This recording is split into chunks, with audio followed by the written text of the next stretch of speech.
Hey, everybody, we're back for the final episode of what's been a very exciting and epic season. I tell you what, it's always a little bittersweet when the season ends, but if it's going to end and we have to dwell on the fact that we won't get any new material for quite a while, at least we get to go out with a fantastic send-off.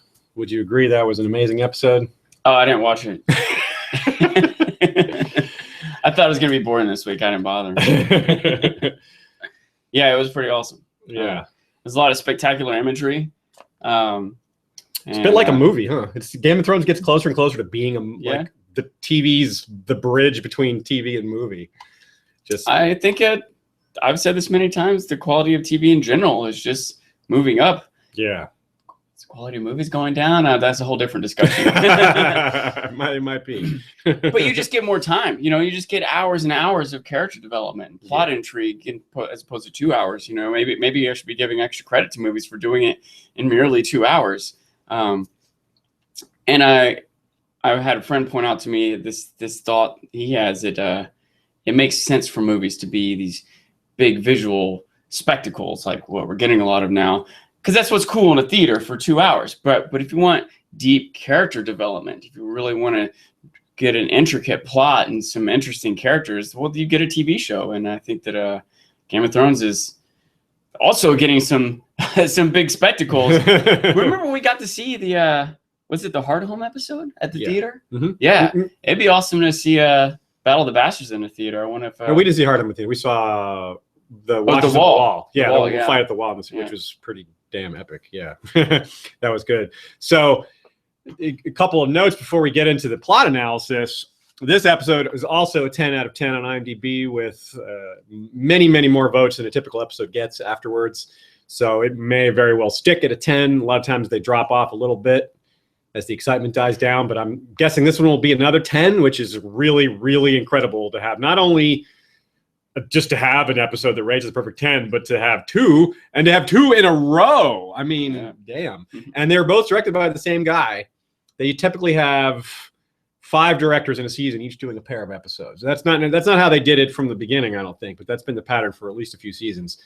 And this is the same director who did a Battle of Hard Home. So a lot of people calling him the real king in the North because he sure does the filming and the directing quite well. British gentleman named Miguel Sapochnik. So there you remember that name. If you weren't aware of it already, well, it's going to be hard to forget now, isn't it? So yeah, there's a lot to talk about. There was so much resolution, so much death, so much just epic things in general, so many incredible shots. Really, to me, the thing that stood out the most was the music, because it's hard to put one scene above all the others. Like, there were so many different. You can look at stuff with Cersei, you can look at stuff with Dany, you can look at stuff in the North.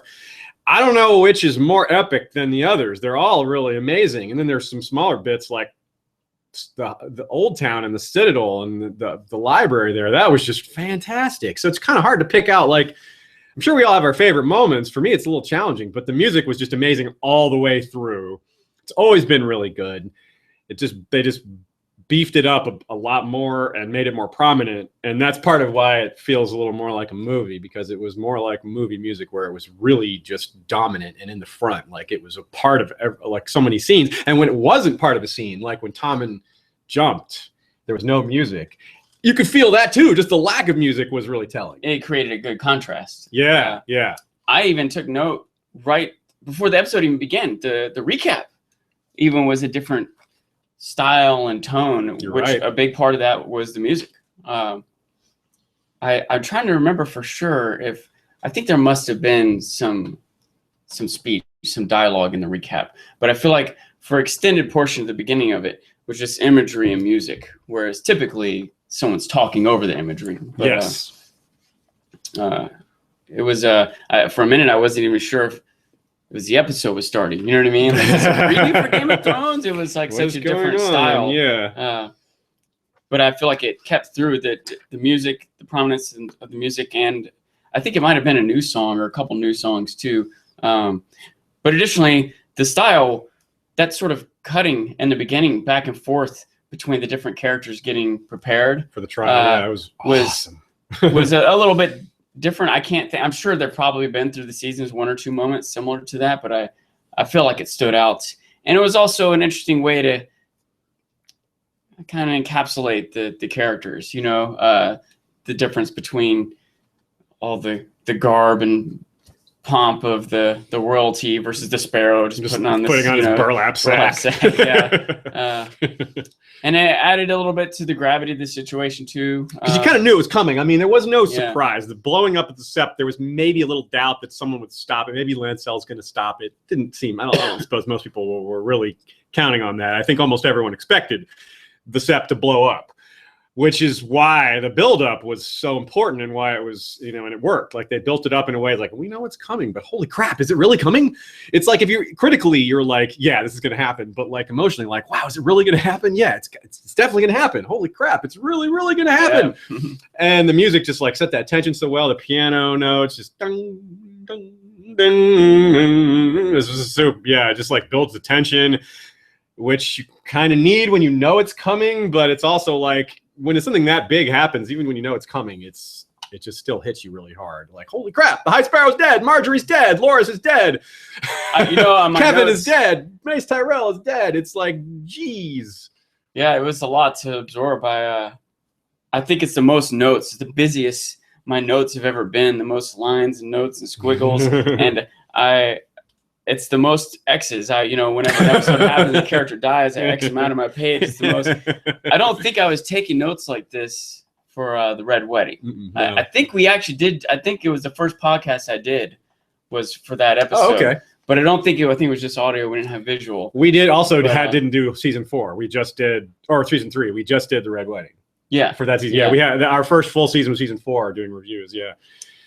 But if I had done the Red Wedding, I still don't know if it would have had as many X's. Not nearly as many, because most of the people that died were like, it was the army that was getting slaughtered. That was the majority of the death. Yeah. Obviously, Robb, Catelyn, named Grey Wind, and a bunch of supporting lords who weren't really well named. Like they weren't given, you knew they were part of Robb's party, but they hadn't been. We didn't get to know them. Yeah. So they were important, but it was really just Robb, Catelyn, and Grey Wind to a lesser extent. So yeah, you're right. There wasn't a lot of Talisa. Oh yeah, I'm sorry. Yeah, Talisa. Yeah, absolutely. Forgot about her. Yeah, she was certainly important. I just as a book reader, I'd forgotten about her. So yeah, so really was huge. She played by Dre in the book? Forgot about Talisa Dre. I want to say about the beginning, by the way, sort of I don't know how to say this, sort of filmmaking note. I think I might have mentioned this one time in the past on some episode, but there's this idea in cinematography or filmmaking or directing, editing even. By the way, the editor should get a lot of credit for this too. Yes. A lot of times, there's a lot of different ways to entertain. There's a lot of different ways to get someone's attention or to draw someone into a story. And a lot of times it's with intensity and action, Michael Bay, action movies, stuff like that, right? Which sometimes, I tend to not like or care, kind of big, cheesy action kind of stuff. But the fact is, it's popular and successful. There's something to that. And and there's effort and talent goes into it as well. Yeah, it's hard to, as we saw from last week, as in the Battle of the Bastards, the amount of effort it took to make that scene or that episode was incredible. There's also dialogue, lots of dialogue and, intriguing characters, talkative characters, like Better Call Saul or, Quentin Tarantino style movies, stuff like that. Sure. But another way is with slowness, pacing, dead space, emptiness.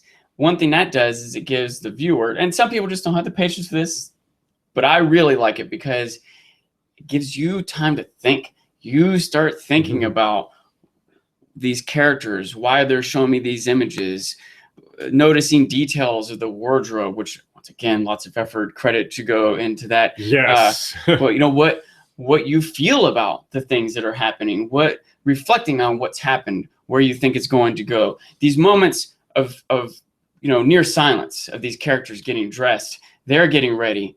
You're getting ready also, and yes. And by drawing that out, it gives us time to consider what's coming, what might happen, what we want to happen, why it's happening, how these characters feel about what's happening. I really loved it. I really loved that intro to this and the little details were kind of showing us what's coming. You see when you see Gregor stop Tommen from leaving, it's like, oh man, it's just like the slow build. It's like the slow burn. And all the while that candle is going down, you realize that you don't see the candles until they're already near the end. But that was a particularly nice touch, I thought. It's like a fuse, like a time bomb. And I don't remember ever seeing anything like it. As you all know, probably, I've been around this fandom since 2001 or so, and I've never seen the idea of candles used as like a fuse for wildfire, which was great. That was really smart. It's really, in retrospect, it's like, actually, that's kind of obvious, but never heard of it before. I've never seen anyone, any forums or anything. I've never seen anyone mention that. To be fair, I don't know if it's completely obvious. You got to be a brave motherfucker to be the one to set that candle. I mean, it's an obvious. Well, yeah, I see what you're saying. I just mean it's like an obvious device. I guess those guys. What do they call each other? I forgot. They had a word for each other. I don't know if they ever said in a show, but I just read in a book. The monks that handle the wildfire. They had a name. Oh, the pyromancers. Right, but there was a word they called each other. Tyrion thought that it was kind of pompous. Oh, they're like the wisdom. Wisdoms, like they call each other wisdoms or something like that. Yeah. They were pretty bold with the torch, around the wildfire. Maybe they're really good. I don't know. Maybe they. Yeah, that's like, dude, lantern. Keep that flame inside. Yeah. It's not that hard. I know lanterns exist in this world. We've seen them. We saw one in season 1. So a few notes before we get truly into the details. We're going to do a wrap-up episode after this. We'll give you all a chance to ask some questions. We'll do a live episode next week, probably Monday. We'll announce it after. Do you think Monday? Yeah, let's do it next Monday. We'll do the same time as usual. We'll post it, and I'll get people you can RSVP and see the time and all that. So we'll post an event in the description of this episode. Back next Monday to take any questions that may have slipped through the cracks. Plus, frankly, as usual, we're discussing this within less than 24 hours after it happens. Certainly, we'll figure out some new things. Certainly, some new ideas will come up, new theories. Certainly, the things that will come up and majorly will be people will think through what's next more. We've already thought through a lot of things that are coming next, and we'll be sharing that with you throughout this episode. But no doubt we'll have new ideas. Like, oh, yeah, I didn't think of that.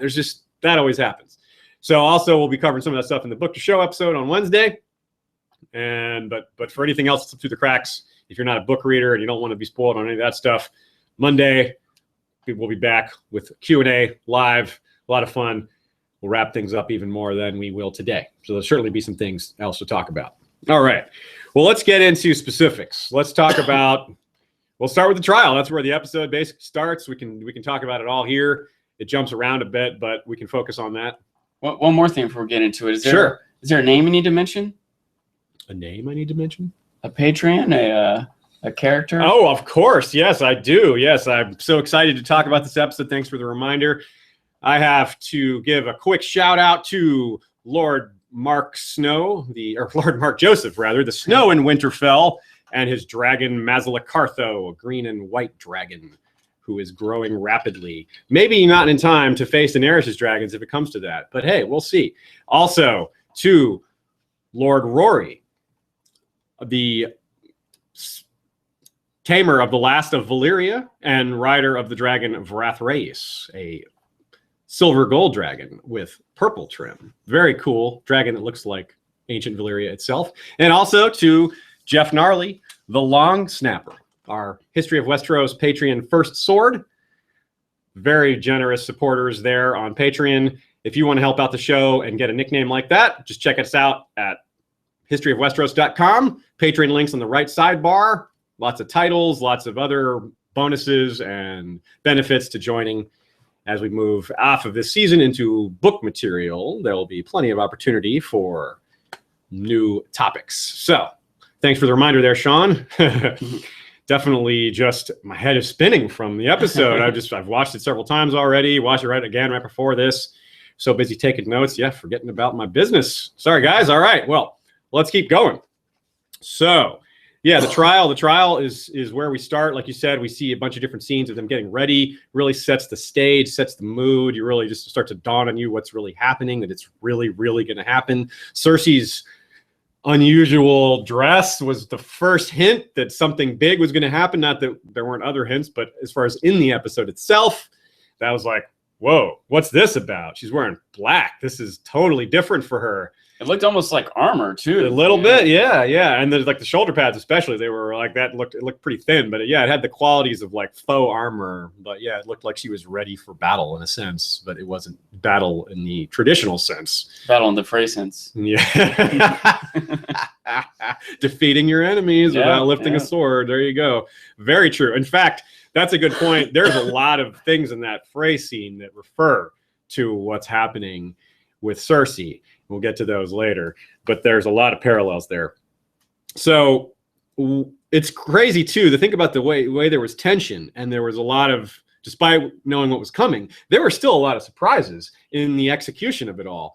And we didn't know for sure that everyone would die in the Sept. I mean, I predicted the likelihood of Marjorie, Loras, the High Sparrow, but I wasn't super confident that all of them would die. I was like, yeah, High Sparrow's almost certainly getting it. Loras doesn't look good for Loras. Marjorie's pretty clever. She might, figure something out. Well, she did, but too little, too late. Incidentally, Marjorie, on top of it again, she seems like even more so than Olenna, she's the one that always really knows what's going on and what to do. I really like the way they wrote her dialogue there too. She was just a really eloquent way to make the point. Like, Cersei is not here, which means she knows the consequences, and she's still not showing up, which means she does not intend to suffer the consequences. Like, yeah, something's up. That was a very succinct way to put it. I was like, and I feel like on some level, the Sparrow was hearing it. He didn't know how to respond, but he was like, it was registering in his mind, like, yeah, she might be right.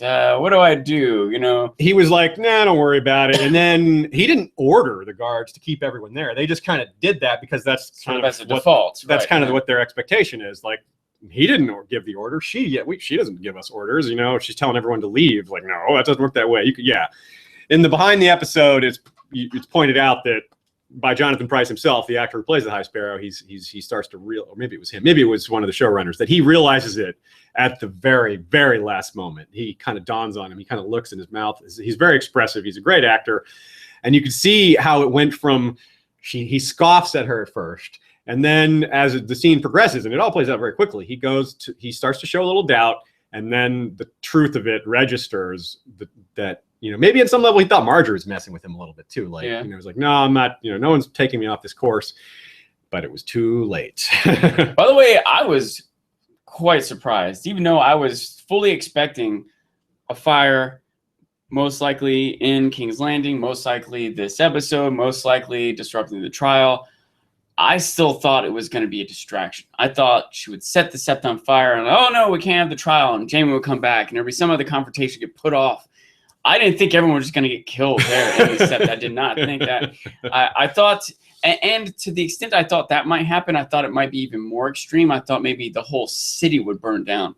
The throne room and everything, I mentioned how getting out of control. It could have gotten out of control. I mentioned how we'd seen in visions from Melisandre and Bran of the throne room being snowed on, roof gone. So I thought, well, maybe the whole city will burn. And I thought maybe Cersei will just evacuate King's Landing and go back to Casterly Rock, and the whole city will just be burned. I didn't think it would be so many characters being killed. I did not think it was going to be quite like it. Went off perfectly, basically, for her. Like, Marjorie figured it out, but she figured it out too late.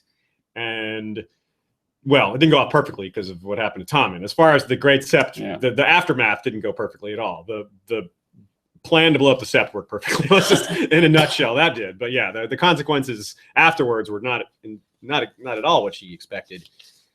And that's obviously huge. But yeah, as far as the plan itself, yeah, just perfect. And there's some extra scenes tied to this that are relevant before the moment with Tommen, which is Qyburn killing Grand Maester Pycelle, which seemed a little odd to me because Pycelle was just getting ready to go to the trial and he would have just burned with everybody else. But maybe Qyburn wanted this. He says, I bear you no ill will, but he still seemed to take a little pleasure in that moment. So I because he would have certainly died if he had gone to the trial, I feel like this was like a reward. It's also hard to know the timing. He might not have died if he went to the trial. He also might have been preparing to go see Cersei, or he might not have got there in time. Might have blown up before he got there. That's true, but but they clearly planned that ahead of time. And it's not like they could have predicted that he would have been late to the trial. He was definitely going there. He says, Right, I'm going to the trial. I'm late for the trial or whatever. Oh, he told that to. Well, yeah, he was on his way. That's why he was getting dressed. Yeah. And he's when he walks on the stairs, they're like, Grand Maester, the little bird comes Yeah. and tells him that Tommen wants to see him. And that's why he's like, where is the king? I was told that, well, never mind. I'm not going to waste time talking to you. So anyway, that's a really small point. I just hadn't thought about it. It hadn't occurred to me why they bothered killing him. I think it was a reward because I think we were seeing her 2 top servants getting rewarded. Well, first of all, he gets to be handed the queen, which is really big. That's another reward. But before that, it's like this is, you get to kill Pycelle. It's just like Gregor got his really, really gruesome reward of Septa Supreme there. So, and those scenes were close together. So I thought maybe that's what it was. Cersei was like rewarding her 2. I don't know. That's the best I can come up with. Other than that, it might just be like a small plot hole. But I don't care. It's just it was noteworthy, but not worth like getting and spending a lot of time on. So. Yeah, speaking of Gregor and Septa Supreme, giving her the wineboarding there treatment, seen that phrase tossed around. One of our friends that we watch it with threw that term out right when it happened. I thought that fit really well. And it's maybe the darkest scene of the episode. There's so many in an episode with lots of brutality, lots of like focus on the blood. Like they really let us see Pycelle's stabbing. They really showed us Walder Frey's neck. There was a lot of. It really showed Loris's forehead getting ripped. Yeah, it was gory. I mean, it was the gore was pretty intense, even though it was overshadowed by just the amazingness of the episode in general. But yeah, just reflecting on that, it's like, there's a bit of that, a bit of gore. So yeah, that was really dark. What do you think he was doing? What do you think he's doing with her? You think he was like just? Is he raping her? I don't know. It wasn't clear. I assume that he was going to. It seemed to be like we've been told how Gregor has raped many times in the past. I don't know if a zombie still can or wants to. Exactly. I'm like, can he even do that? Like, I don't really want to think about it. And she was like screaming and screaming as the door was shut, but he still like had all his armor. He was still at her side. He's just kind of standing over her. Maybe he was just torturing her, punishing her. Maybe he was like crushing his thumb into one of her eyes or smashing her fingers. Or I can imagine, even if he doesn't rape her, he could still torture her. Yeah. But he can't kill her because she said, like, I'm going to let you live a long time. So you can imagine her just like snapping her fingers. Something that's not necessarily going to kill her. Yeah, just something that's really painful. Things would be very painful, but not deadly. Whatever Gregor is doing, I don't really need to know. That's to say, it's horrible. It's terrible. And it's one of those examples of like, your humanity really comes out when you see something like nobody liked that character. No one's like, yay, Septa Supreme, she's great. You don't, but it just comes back. You're like, yeah, but I don't want her to be tortured. Even Ramsay, I didn't want Ramsay to be tortured to death. I didn't think being torn apart by the hounds was so bad as an ending for him. But I didn't want like his pain to linger and him to be drawn out. Like if anyone's going to suffer that, may as well be Ramsay. But it doesn't feel like justice when that happens. Of course, Cersei's not about justice. She's totally about revenge. She even says that. She's like, it feels good to do these things. It feels good to torture you. And I think as awful as it is, Cersei pointing out the hypocrisy of Septa Supreme was totally on point. I have so many things to say here. My mind is just like, I'm going to forget all the different things I want to say. Let me get one quick one out. Sure. Cersei's revenge here, right? Pretty gruesome, pretty terrible. The last person you want to be having pretty well executed. Yeah. Now, Cersei, generally speaking, I feel like has fumbled a lot. Does that make sense? Sometimes she's been maybe clouded by emotions or made decisions that are short-sighted. Sometimes she's just makes some bad plans and bad decisions, just doesn't think forward. But she's still got all this revenge stuff down pretty well, right? Mm-hmm. Olenna seems to be a little bit better of a plotter than Cersei, and she's out for revenge. Oh my God, Cersei's in trouble. Cersei's in huge trouble, yeah. I mean, that's something that we'll need to talk about a little more. Well, we can talk about it now. I really wonder what's next for her, because it looks like, if you look at it on paper, she doesn't stand a freaking chance against Dany's army. Like, Dany's got this massive armada with dragons. Wait, Olenna or Cersei? Cersei. Yeah. I mean, especially with Olenna being part of, like, Olenna isn't taking on Cersei by herself, as we know. She's joined with the Dornish and with Daenerys, even more importantly, to attack Cersei. So that's, whoa, like that. Like, how is Cersei going to? It seems like she might just get rolled over. So I feel like there's more to it. I don't think it can be that easy. So my only guess is that Euron is going to partner up with her, because Euron's opportunity to team up with Dany perhaps is already gone because Theon and Yara talked her out of it. and they told her what a terrible guy Euron is, and I don't suppose that was probably convincing enough, especially since they're already with her. Here's a couple things. I hadn't considered that. That's a good thought. And I wasn't even thinking so much of how Cersei's going to fight off Dany. But here are some thoughts on it. She might not. She's got her revenge. She's secured her power. She might be happy going back to King's Landing. Fine, Dany, you can have the Seven Kingdoms. I really don't think so. I'll just go back to, I think I said King's Landing, I meant Casterly Rock. Yeah, I really don't think so. Cersei wants power. She's always wanted to be the queen. Like, she's always wanted to have this power. And that's why she reacted. The moment she lost her power is the moment she set in this plan to kill everyone. Yeah. So I really don't think that's the case. She wants power, and I do not think anything's going to make her set this aside. Not anything? Because that's my other thing, is that what by the time zombies! What if the winter comes and zombies are outside King's Landing and Cersei's like, oh my God, I wasn't ready for all this? Well, why would that make her give up the throne, though? Dany might show up and save everyone, including her. They might be allies against the zombies. Yeah, I mean, she may just be put in a spot where she knows that she's got no chance to regain the throne. She's lost it, but she's not going to voluntarily step aside because someone else comes along and is doing a better job. You know what I mean? She might step aside because someone comes along with dragons and burns the city down and says, hey, step aside. Well, yeah, I mean, if she has no choice, yeah, I agree. Yeah. But that wouldn't be stepping aside. Yeah, that would be forced aside. But especially because Tyrion hates Cersei and Tyrion is Dany's hand to the queen. That's not going to go well. Tyrion's not going to be like, show mercy on her. I don't even know that Jaime's going to show mercy on Cersei at this point. Like, Jaime, that's interesting. We don't understand the full. Like, Jaime's sitting there, seeing her take the throne. He must be like, I mean, his first thought's got to be, well, first he saw the Great Sept blow up, and he doesn't quite understand what's happened there. Surely he knows that people are dead. He doesn't necessarily know that Cersei did it. He probably suspects it, but he's got to be immediately thinking, what happened to Tommen? Like, if you're sitting on the throne, that means Tommen's dead. So I can't imagine he made it to the throne room without finding out Tommen's dead. You can imagine the king's uncle walks through the whole city and no one says there aren't bells tolling. He rushed there, you know, and the bell was destroyed. There is no bell. I can believe that. I mean, and she's still wearing the same outfit. So this all happens in one day, basically. Yeah.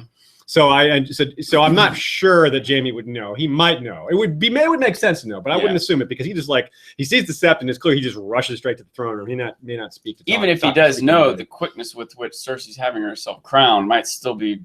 Yeah, it's alarming either way. And her look was particularly enigmatic. His was like, what the hell is going on here? It's just because he has not had time to digest the full scope of what's happened. He doesn't even know. He doesn't know who's dead yet. He's probably like, well, Tommen's probably dead. Shit. Well, what else happened? Like, wait, where are the Tyrell? Like, what's going on? He's really just coming into the situation new with like, it's got to be shocking. And that I feel like that will be, we're set up. We're kind of back in a way. We're kind of back to where we started with the Starks, the Lannisters, and Daenerys. Yeah. And it's kind of refocus on these central characters. It's a little more clear with perspective who the main characters are. Yeah. Who really has plot armor. And Daenerys right now, I'm sure she's going to be faced with some conflict because it can't just be her rolling over everybody, fighting, and then getting to fight the walkers just like that. I'm sure there's got to be some conflict in between. But right now, she seems to be pretty well set as far as her internal organization. There's no infighting right now. You know, but right now, Jaime's going to be pissed at Cersei. And Sansa and Jon might have issues too. That's being set up a bit as well. So we're back to the Game of Thrones is sort of being pushed to the side. It's more going to be about outright war. But the Game of Thrones is still happening on that scale within these houses. It's not like different houses competing for the throne.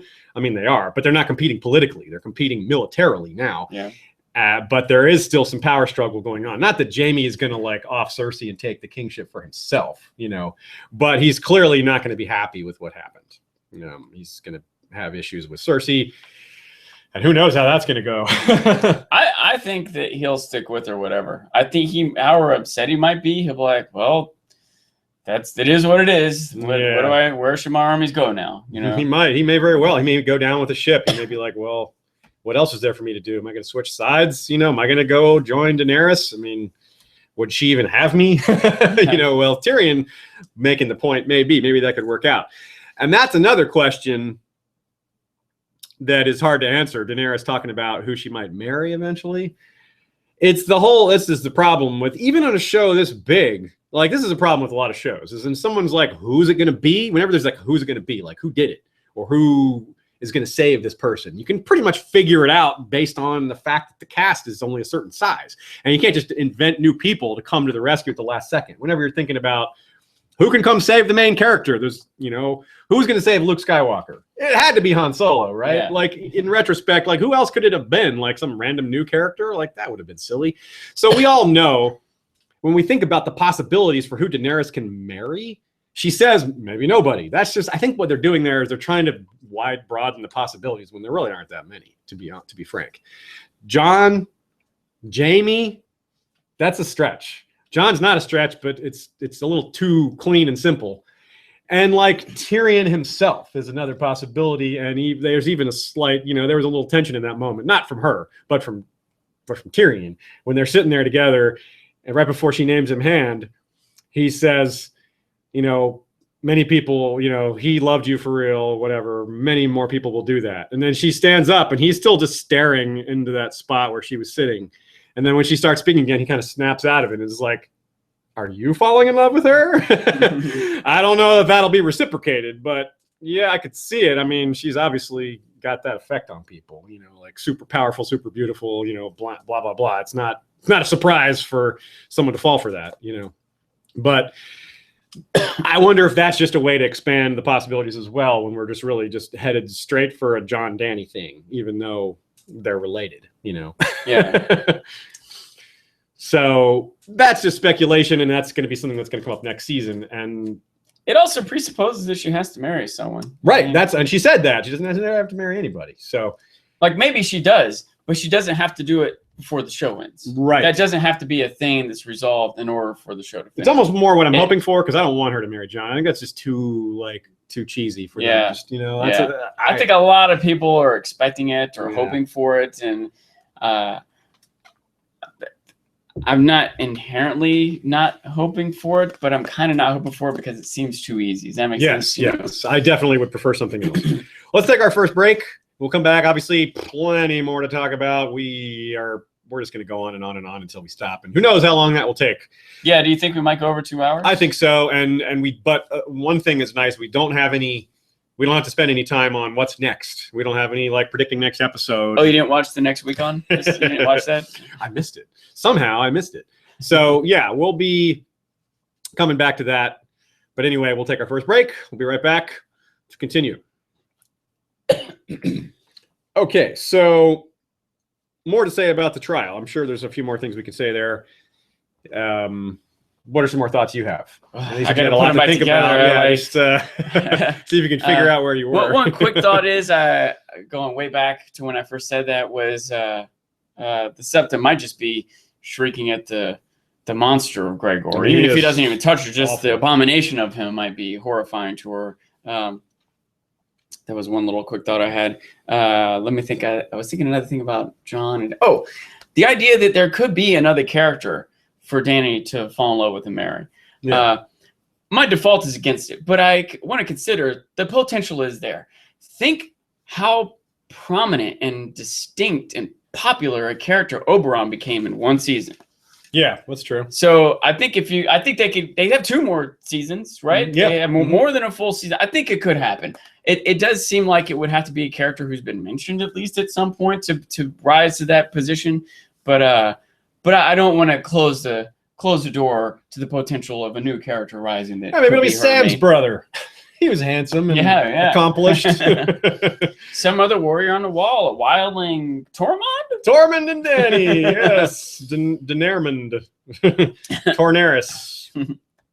Tormund rides a dragon? Probably not. But that'd be cool. The Wyndham Wizard riding a dragon. One thing to think about as far as that goes, maybe we should focus more on what happened in this episode and speculating in the future, but there is a difference between her marrying someone, her falling in love with someone. Yes. So there could be someone that might make a lot of sense for her to marry politically, but she might also fall in love with someone. Now, she might also fall in love with someone and marry that person. Lots of rules are out the window at this point. Yeah, that's true. Well, we've been talking about Danny, so we may as well go in that direction. We've kind of. Well, wait, no. You have more to say about King's Landing. Okay, keep going. One thing I wanted to say for the whole episode, but a lot of it was when I was rewatching it in King's Landing with the Septa and Cersei there. I started to think about this sort of theme of the episode, and I started to realize it's sort of a theme of the whole show. Punishment fitting the crime. I was thinking about that scene with Cersei, and she's got the Septa later. When it first started, I was like, oh, in my mind, as at least a streak of like joy or excitement, or some sort of feeling of vindication for Cersei here. I was like, that Septa's gonna get what she's got coming to her. And then I started to think, wait, what did she do? Cersei is a terrible villain, and the torture she got was nothing compared to people like Sansa and Theon. Other people have been through so much worse for having done so much less. Cersei, but still, I felt a positive note of Cersei getting revenge here. Does that make sense? Interesting. And then as Cersei goes through and kind of explains herself, I kind of wonder, I'm thinking, am I as a viewer or other viewers, the showrunner's intention, are we rooting for Cersei? Are we supposed to feel like, yeah, Cersei getting her revenge, For the same, when Cersei got paraded down the street, people throwing stuff at her, feet all bladed up, as villainous as she is, you still felt bad for her there. Yep, the punishment wasn't fitting the crime. Although someone might argue that her punishment, she killed a bunch of babies. You know what I mean? Like, what punishment does fit that crime? If you think about what punishment someone deserves for murdering babies, you probably like, why don't you make them walk barefoot till their feet bleed? Well, that's another. But then when you see her walking barefoot till her feet bleed, like, oh, this is terrible. Does she really deserve this? And I feel this is happening in a lot of characters. Oh, it's a constant thing happening through the show. Someone doing something bad, being punished for it, then the punishment being more than you feel like they deserve. It might be a commentary on the cycle of violence and how it just, and you can't be vindictive. Like, the justice needs to be non-vindictive. Like, just kill her. Yeah. Just execute Cersei. No punishment, no torture. Just kill her, rid the world of her influence, and be done with it. Like, that to me is the cleanest form of justice. I thought Ramsay got off easy. I thought he could have, should have been punished, tortured so much worse. You know what I mean? That said, I think it would have been dark for Sansa to be standing over him as his fingers get chopped or whatever. Like, I don't know if I want Sansa to be that dark. I don't know if I want Arya stabbing out the eyes of Meryn Trent. That was really terrible what Arya did. Speaking of dark, Arya looked very, very pleased with herself for killing Walder. She did not look like that needed to be done. She was like, yeah, I got you. Revenge. She's like, the last thing you're going to see is a stark kind of smiling over you. Yeah, it's pretty dark. Yeah. And I feel like Sansa hasn't gotten that dark, but I don't think we want young, innocent girls to become dark, evil, vengeful, torturous young monsters. And innocent girls. We don't want anyone to be that way. Right, yes. You create a contrast when it's these, right. Excuse me. As you said, though, you kind of still don't want to, even though there's this justification maybe for Ramsay getting terrible torture, you still don't necessarily want it. Sam, what was it? Not Sam. Ray Swearingen. Mm-hmm. Whenever he told the Hound, he's like, you don't cure a disease by spreading it to more people. You don't cure violence by enacting more violence. And we keep seeing people do that. And as we see it, just this one up of revenge, what is Olenna gonna do? Yeah, exactly. So, what is she gonna do? And as she puts it herself, she really doesn't have anything to lose. Yeah, she says to Alara, it's like, I'm not after survival, Yeah. But that's the thing about Cersei. Cersei is after survival in a sense, but this is a huge change for her. She has all of her flaws, as many as there are. She is a loving mother. Her way of expressing love is plenty flawed. There's plenty of criticisms you can make for how her mothering has gone, but she has been very protective of her children in her own warped way. She loves her kids, or she loved her kids. Now, and Lena Headey says this herself, she's like, she's not cold. She's not angry. She's not hurt. She's empty, which is probably even more dangerous, because she's emotionless. She was already, well dispensed towards violence and brutal revenge and doing brutal things. Now it's just, she may as well be pure sociopath. She pretty much has no feelings left. She didn't even react to Tommen's death, really. I mean, she did. It was the lack of reaction that's very telling. It wasn't like they should have had her react more. It wasn't bad writing. That just shows how empty she is now. I think on some level, she's already gone through the reaction. She's already accepted it. At the beginning of the episode, season. It was this season, right? Marcella's dead. She's like, prophecy's coming true. Part of her was prepared for it. Deep down, her subconscious knew it was coming. I had supposed that maybe at that moment, after all she'd been through and her second child dying, that maybe she would turn over a new leaf. Maybe she would reevaluate who she was. I was trying to see the positive. I was trying to think that maybe Cersei would come out better somehow. But it seems like she's gone way the other way. Like you said, there's just no reason for her to have any pretense of being good. She's not trying to set an example for her children. She's not trying to preserve their legacy or anything. It's almost purely just nothing matters to her other than revenge. Maybe Jaime matters to her. I think Jaime probably still matters to her, but it's going to be harder for her to express love and be, she's traumatized, not just by what happened, but what she did. She's traumatized by her own actions, probably. I mean, she's kind of crossed a line that it's, now she's always been a little paranoid, and now she's got more reason to be paranoid. She's made so many enemies. I just had a thought. Okay. Jaime, I think, might turn on her. In fact, I'm going to say it. I think he is going to. It didn't occur to me, but she just did what he killed the Mad King to not do, And on one hand, he has this bond or connection to her, but he had a vow to the king. It just now occurred to me that it's history repeating itself. It's really, really well done, I think. Yeah. I totally agree with you. Yeah. He's seeing it all over again. Wildfire, just violence and brutality instead of justice. Someone being power hungry and paranoid. Yep, he's seen it all before. It's got to be really, really painful for him. He's like, this is the thing that ruined my honor. I saved everyone, and no one knows I did it, and it ruined my reputation forever, even though it was a pretty selfless thing to do. And even though it was wrong in some ways because of the whole perception of oaths, but it was still, he saved a whole bunch of people's lives, and that's a good thing. Now Cersei is just right back there, like she is the Mad Queen, and without maybe with less madness, but with more, with just as much perhaps paranoia, just as much brutality, just as much, there's just nothing much good you can say about her now. She doesn't have any goodness left in her. Without being a mother, she is empty. And it's what she looks good in black. She does look good in black. She looked pretty cool in that outfit. I liked it. I was like, whoa, what is up with that black dress thing? What is going on there?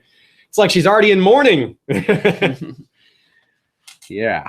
So, I totally agree with you about Jaime. I think that is not unlikely. It might not be Dany that just rolls her over. It might be the internal conflict that we were kind of speaking to before. Just like Sansa and Jon may have some issues. That's a little harder to see how that will play out, except for Littlefinger's influence seems to be crucial there. But this is more straightforward. I mean, Jaime has obvious reasons to be very against Cersei now. And so to see where it goes, we'll have to wait 10 months or so. Okay, so should we move on past King's Landing now? I'm sure if we come up with some things, we can come back to it. But let's go north. Well, let's take a detour to the Riverlands with the Frey stuff, because it's kind of a connecting point. A few things kind of make sense, a little more sense in retrospect. We were wondering why Jaime was bothering to go to the Twins, why that needed to happen, but it made Arya's reveal a little more sneaky. If we just get like a random scene at the Twins, it's like, wait, what's happening here? It might have been telegraphing exactly what was going to happen. But with Jaime there talking to Walder Frey, it's a little sneakier. With Bronn also, they make him out to be this sort of playboy or whatever, and having the girls flirting or everything. It gives us a reason to feature these other characters. And when they do 3 girls, it makes the one stand out less. That's true. That's very true. Now, Ashay and I were both suspicious of that girl right away. She was like, that kind of looks like Maisie Williams a bit. And I was like, yeah, you're right. It's the same kind of body type and frame and everything, you know, the right height and all that. So we were keyed in right away. Also, we were, from trailer spoilers, we knew she was going to have a Riverland scene. So it was, you know, it wasn't so much that we figured it out. It was that we knew it was coming. And so we were just looking for the clue. It was like, oh, there she is. But it was still really cool and chilling. And I like what Jamie said to Lord Walder, like, you know, we did your work for you. You know, it was actually very meaningful dialogue because it spoke to things that were happening elsewhere. Walder spoke about, isn't fear a wonderful thing? You know, and it's like exactly what Cersei is relying on right now. You know, it's like on one hand, she's done all these awful things, and you think that she's going to have a reckoning for that. People are going to come for her. People are going to want revenge. How can she hold on to power? Well, this is one reason why she can hold on to power. First, she killed pretty much everyone that's nearby that was a threat to her power in the short term. And seeing what lengths she's able to go to and the capabilities she has, that's intimidating. That's ruling by fear. Like, that's textbook ruling by fear. Like, don't go against her. She'll blow up your building, or she'll send her Frankenstein at you, she'll annihilate your family. Yeah, so that's really intimidating. And she'll catapult your kid over a castle wall. So it does kind of make sense that, you know, people would want to stand up to her, but they'd be very afraid of actually doing it, you know? And that is what's happening. That is really well defined, I think, in this scene with Walder and Jamie, where he speaks to, you know, like, defeating my enemies, you know, I didn't have to lift a sword to do that. Cersei, same. Didn't have to lift a sword to defeat her enemies. She pulled off quite the coup. It was very Red Wedding-like in a lot of ways. Lure all your enemies into one place and then just take them out, you know, in a dramatic fashion. Exploding wedding. Yeah, the green wedding, or the green trial. Yeah. The green trial. You heard it here first. The wild trial. Yeah. You did. The green trial. You heard it here first. That's right. They call Joffrey's wedding the purple wedding. Right? Yes. Red wedding, purple wedding, green trial. I like it. It fits. So I don't know that there's as much to unpack in this Walder scene. It's cool, but it's really a lot of what they're saying is really about King's Landing, what's happening there. Because Walder obviously dies a few minutes later, and his rule by fear is done. So you wonder, in a sense, though, what's going to happen in the Riverlands? The Freys are dead? I don't know. Like in the books, there's a bunch of Freys. He has a ton of kids, but it looks like that's it. I don't think so. I think in the show, they also talked about you're right. all his in-laws and relatives trying to marry off, how many sons he has and grandsons. They talk about it a lot. Yeah, you're right. So, there got to be some more Freys. Right. So that was even a thought that went through my head, because we know that at least those two sons, I sort of assume he has other sons. Like, he just kept marrying younger women, right? Like, I assume he's got more sons. Those are just his oldest or his first or whatever. Yeah. So I can imagine he might even have grandsons. Right. He should have grandsons. He has grandsons. There's a ton in the books. Yeah. I'm not sure, but I'm pretty sure that they said that also in the show earlier in the season. Yeah. So, I as usual, I occasionally get them show and book mixed up.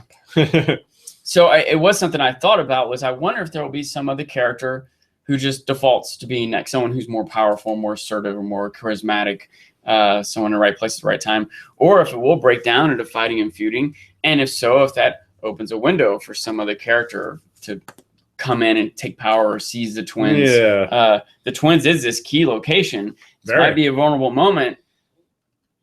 The Brother Without Banner said they're heading north, but I wonder, do they have to go through the twins to get north? They'll have to go through it, but they'll pass by. They might pass near it.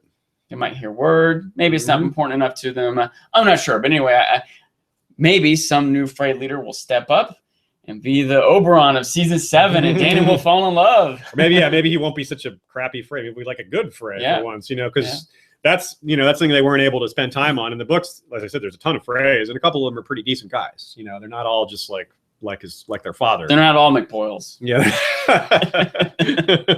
There's a few good McPoyles even.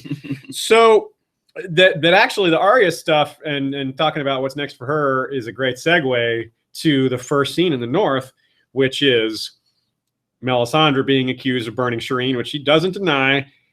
This scene reminded me so much of Daenerys sending Jorah away. Yeah. It's really similar in a lot of ways. I mean, the crime they commit is different, but it's a very serious crime in both cases. And in both cases, they have clearly, there's no danger of either of them being disloyal from that point forward. They're sent off for past crimes, very bad crimes. I'm not excusing the crimes. Jorah's crime was treason. Melisandre burned a little girl alive. She makes a good point, a good quote unquote good point, that it wasn't all her, that Shireen, or that Stannis and Selyse were both for it. Well, Selyse kind of backed out at the last second, but she was for it for a while there. And that is a horrible thing to do, but in the scheme of things, like the way people just get killed all the time, I don't, I remember at that moment, it's a tough position to defend, but you think about, there's this personal knowledge and relationship of us and these characters and each other. Davos even says, I love that girl like my own. He's very emotional and connected. But if you keep in mind this much bigger perspective, we've seen Melisandre is 100-something, super old. She's been through a lot. She's seen a lot. And she, in her mind, has these visions of the future, which include much bigger things than this one little girl. Like, sorry, but remember Robert, Pycelle, Varys, Littlefinger, they all wanted to kill a little girl too, right? Yep. And they all defended it to Ned, and Ned just couldn't take it. And we're on Ned's side, but it's so easy to be the righteous one when you're not the one trying to run the country. You don't suffer any consequences for your opinion, or your decision. And to that end, it's not that Melisandre burned this. Well, let me say, on some level, she burned this girl in order for Stannis to succeed, to fulfill the prophecy, to find the true king. But also, keep in mind, there's another thing that was happening here. What if they were just an army traveling and he wasn't the one true king? What if it wasn't that Melisandre was wrong about this prophecy? What if this wasn't a prophecy in the first place and they were just this army traveling? She does have real power. We saw that baby get birthed. We've seen the predictions with the leeches. Some of these maybe could be justified or coincidence, but it seems to be where she really was old and makes herself look young. There's real magic, real power of some sort here, right? Yes. And so if she says, burn this girl and the snows will melt, what that means is thousands of men don't starve and freeze to death. Thousands of men's lives were saved. Now, they all just went on to be slaughtered after the fact. Yeah, but like Davos says, look, they all died anyway. Yep. I don't know. And she says it herself. She says, I didn't lie. I was wrong. Right. And that's... Again, I make this example. It's just hard to relate to this. It's hard to... there's no real world parallel to this. Right. You said this too. A lot of times you think, what would you do in this situation? But imagine in the real world, this is like crazy, but just imagine Jesus came out of the sky and CNN cameras, and he, like, magic as he is, appeared in everyone's home at once and said, look, I'm here. It's real. Christianity, the whole thing. And there's going to be World War III. Russia's going to set off all these nuclear weapons. We're all going to blow up each other. Millions and billions of people are going to die. Or you can burn this little girl. People would burn the little girl. It would be really terrible to burn the little girl. But if some power that you believe in that's true and real tells you, if you don't do this, this terrible consequence will happen. Well, that's terrible. Which one's more terrible? Yeah, it's true. And it's like Tywin said, like, you don't want to agree with Tywin, but he's like, is it really, we slaughtered all these people at the Red Wedding, but there was less death because of it. It would have been, the war would have dragged on forever. There would have been more villagers slaughtered, peasants would have died, would have been lots of innocents died. Now, Tywin doesn't care about that. It's just this point he makes to sell his argument. I don't think Tywin, but it's a pretty good point to characters in world. To us outsiders, the story, we're like, it's still horrible, man, but it's you can kind of see his point, like reducing the total amount of death. But you can imagine a leader, Obama probably at some point has to decide to, like, shoot missiles at some village because there's terrorists there. Yeah, but there's also a school. Like, well, the terrorists might destroy 10 schools. It's really just these are not. It's good that we don't have to make these decisions in real life.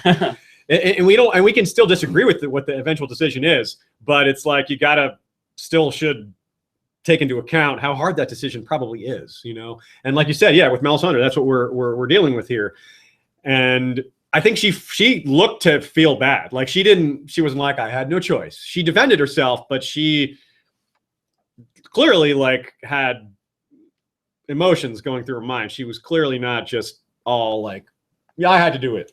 She felt, you could tell there was some guilt in her demeanor, but she also didn't want to be executed. So she also had to argue for her life.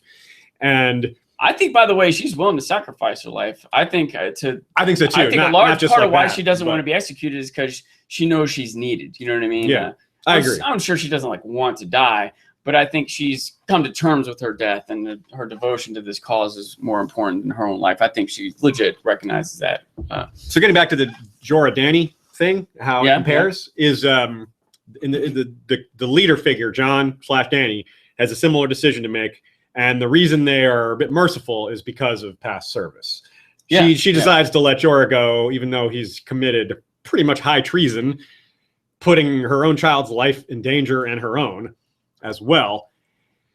She lets him go with an exile, just saying, okay, well, your crimes aren't erased by your past good deeds, but that will keep me from just executing you out of hand. And it's the same with Jon. She's like, well, you brought me back to life.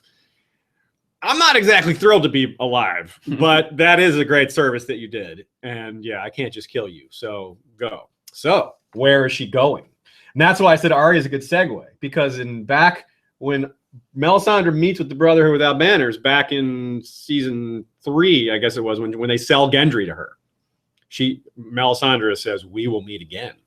Yeah, that's right. That's right. So I remember another quick thing I wanted to say pretty from big. before. Okay. As Cersei was getting crowned, I was thrown back to that moment in season 1 when she told Ned to play the Game of Thrones. You either win or you die. Like, oh, Cersei won. For now. All right, so here's the thoughts on Melisandre, especially when you draw the parallel. Again, I'm going to go off with a bunch of thoughts here. Okay, so the parallel between Melisandre and Jon to Dany and Jorah and Dana. Jory Jory and Dana. Jory, that's a character. Long Jorah dead. and Dany. Jorah came back. Mhm. So maybe Melisandre's going to come back. I think that's entirely possible. She may make herself too important to be left out. Yeah. Or be led there for some other reason, or no. Be brought back. And, Because that's what. Or maybe Jon is forced south, and it's not And that by he that comes time- north, she comes north. It's that they're forced out of the north, and so they have to go south, and then they re-encounter each other. This is a slightly more somber thought, but Barristan was part of like, hey, you got to go team with Dany and Jorah. Yeah. And when Jorah came back, Barristan was dead. Oh yeah. Davos is part of, hey, you got to go team. I was worried it comes back. Davos might be dead. That might be a way to just not have that conflict because Davos is gone. Because Davos is still going to have the personal issue, even if he sees her value. That might not be enough for him because he's not exactly going to be 100% logical about it. It's just it gets him in his gut, in his heart. He has followed his heart to the detriment of his lord in the past, right? Like he let Gendry go. He's, hey, I'll go to prison. I'll be put in jail or whatever. I'll suffer the consequences. He stood up to Stannis for wanting to burn Edric Storm or Gendry. Yeah, Edric Storm is the book's character. That was another thought I had too. This is something I swear I've gone down this thought process before. I can't remember for sure if it was about Game of Thrones or if it was on a podcast. But the idea of like a terrible thing needed to be done for a greater good. Mm-hmm. I feel like if you're willing to do that for the greater good, you also should be willing to suffer the consequences. Does that make sense? Sure. Like if it's okay, if you can justify the little girl being burned to save all these lives, well, you can also accept yourself going to jail or being executed for it too. You know what I mean? That's part of the deal. Does that make sense? Yeah. If the person who burns the girl is going to be sentenced to death and you think it's worth the girl dying to save these people, doesn't that mean you are also willing to die? You know what I mean? What if the prophecy was this little girl and you have to be burned alive? And when you're willing to build it, you know what I mean? It seems like jump on that pyre with her. Yeah. So for a sort of a moral, as far as ethics go, my scenario where Jesus tells people kill the little girl or World War III is going to happen. I feel like the person who kills the little girl still should be punished for it. Does that make sense? Yes. You are unintentional. At least. You are mastering the unintentional segue here, because I think the reason everyone united behind Jon was because he proved that he was willing to suffer the consequences. He led from the front. He charged the Bolton host himself. I mean, he's like totally willing to put himself in the danger that he asked his own men to do. And that's a very kind of northern ethos. Like, don't, pass. He who passes the sentence should swing the sword. That kind of thought process is very similar to don't send other men into danger that you're not willing to face yourself. And don't suffer consequences. Don't expect people to suffer consequences that you aren't willing to suffer yourself. Jon has really proven multiple times that he is absolutely willing to suffer whatever consequences, whatever danger he needs to put himself in. He's totally willing to do it. And that makes him a worthy king figure. And that also explains, goes a long way to explain there's other reasons why they would prefer Jon to Sansa in that moment. But him being a decorated war hero that has put himself in danger, I think is near the top of the list there. And it's not just, sure, part of it's, the natural state of patriarchy in Westeros in the north, where everyone expects the men to be the leaders, which is part of the world that we're talking about. That's certainly part of why Sansa was set aside as well. But even without that, Jon has, he's proven himself far more than she has in terms of the eyes of the leaders. I think it would be fair for them to take note more of her what she's done, how important she was, like Jon did, but only in private. He didn't acknowledge it in public, although it is kind of obvious. Obviously everybody knows the Vale Knights came. Well, maybe they don't know the Vale Knights came because of Sansa. I think they all know that, but maybe not. Maybe some of them think Jon sent them a letter. They don't. Maybe don't know all the workings of that situation. Even if they know, it's pretty typical. Like, if the president is going to give someone a Congressional Medal of Honor, he doesn't just hand it to him and walks off. He makes it so everyone knows why they're getting the award, but you still say it again. It's still part of the ceremony or the procedure, if you will, etiquette. So this is a good segue for us to talk about.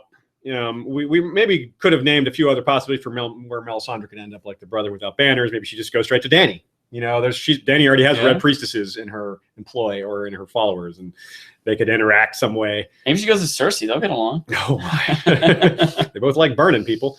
Dress in black. Yeah. So we'll come back after a quick break, our mid-episode break, and we will continue with the King in the North. So there was some interesting chatter behind the scenes stuff with the explanation for why. Oh, hold on. What are you drinking there, Sean? That beverage is a particularly peculiar color there. This is a peach, one of the naked peach almond drinks mixed with whatever the Red Mountain Dew is. Code Red or what's this stuff called? Yeah, I don't know. Tasty. It's really good. Okay, I'll take your word for it. So the North, we have the scene. We have the first scene, which is Melisandre, Jon, and Davos, and then we move on to this room with all the lords and ladies gathered, and little Lyanna Mormont, which is cool that it's Lyanna Mormont, basically bringing forth the talk of being king. This is technical, but I think there were some other scenes in between, right? We saw the conversation with Littlefinger and Sansa before. Yes, that was before this. You're right. Yeah. You're right. Actually, maybe we should talk about that first. So it's good to see Sansa reject Littlefinger. We don't want that to happen. Nobody wants that to happen, I don't think. I thought in my mind as she put her hand, I was like, oh! Yeah, Littlefinger's like, oh! Rejected.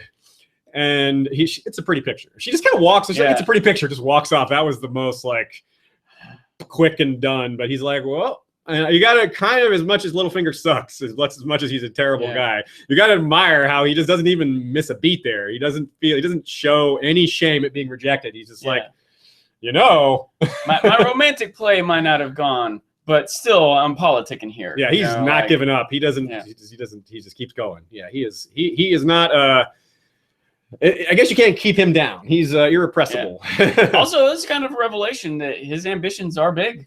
He said, "Very true." Throne. I was surprising for me, even as a book reader. I was like, "Whoa, really? All the way? He really thinks he can get that far?" I've always been dubious that even he thinks he can get that far. I've always, you always can tell that his ambition is pretty unlimited. But did he ever see that as a realistic goal? Well, apparently, I thought it was believable but unrealistic for him to be the to be king or whatever, king of the North, warden of the North. Maybe not king, but to be warden of the North. I thought maybe not unrealistic, doable, within a realm of possibilities. Unlikely, he'd have to overcome all sorts of things for that to happen. But it's possible, maybe. And I was even thinking about how that might be. Hey, Jon, I thought he was going to tell Jon, hey, you actually had Targaryen blood. You should be the king. That's I got the North. I'll be one of the North, Jon. You go be king. That could still happen. Or maybe what will happen is Bran will appear and tell them, and then Littlefinger hears of it and uses that to kind of undermine Jon's claim, or says, hey, Jon, you should be going for the Iron Throne instead. just as a way to move him out of the way of the North. So here's another consideration, though. Littlefinger's promise to be Warden of the North came from Cersei, who is in one way more powerful than she was, in another less. Because in one way she's the queen, whereas before she was the queen regent, the queen mother or whatever. But on the other hand, her hold on power may be very tenuous in the long term. Yeah. So it's really interesting to see. Well, will be interesting to see what Littlefinger reads in this situation. Is he going to be like, all right, well, Cersei was the one that was going to uphold my claim to be Warden of the North. Should I stick with her? Or is he going to be like, I got to get off this ship. This ship is sinking. She is off her rocker. Or maybe he's going to just use her because how he thrives on chaos. And she has certainly caused some chaos right now. And also it's worth noting that I feel like he always has like if-thens for any scenario. If Cersei falls, Olenna would still support him. Right, maybe he wants to throw in his lot with Dany. He's like, well, this is sees which way the wind is blowing. I mean, that would make sense. He's not going to. I mean, you could definitely see Littlefinger going, I don't want to fight that. I want to be on that side. I do not want to be on the other side of those dragons and all those Dothraki and those Unsullied and the Tyrells and the Martell. That's an insane army. You could definitely see him being like, hey, I could be one of your counselors. I'm really good with money. But of course, Tyrion would be like, do not hire this guy.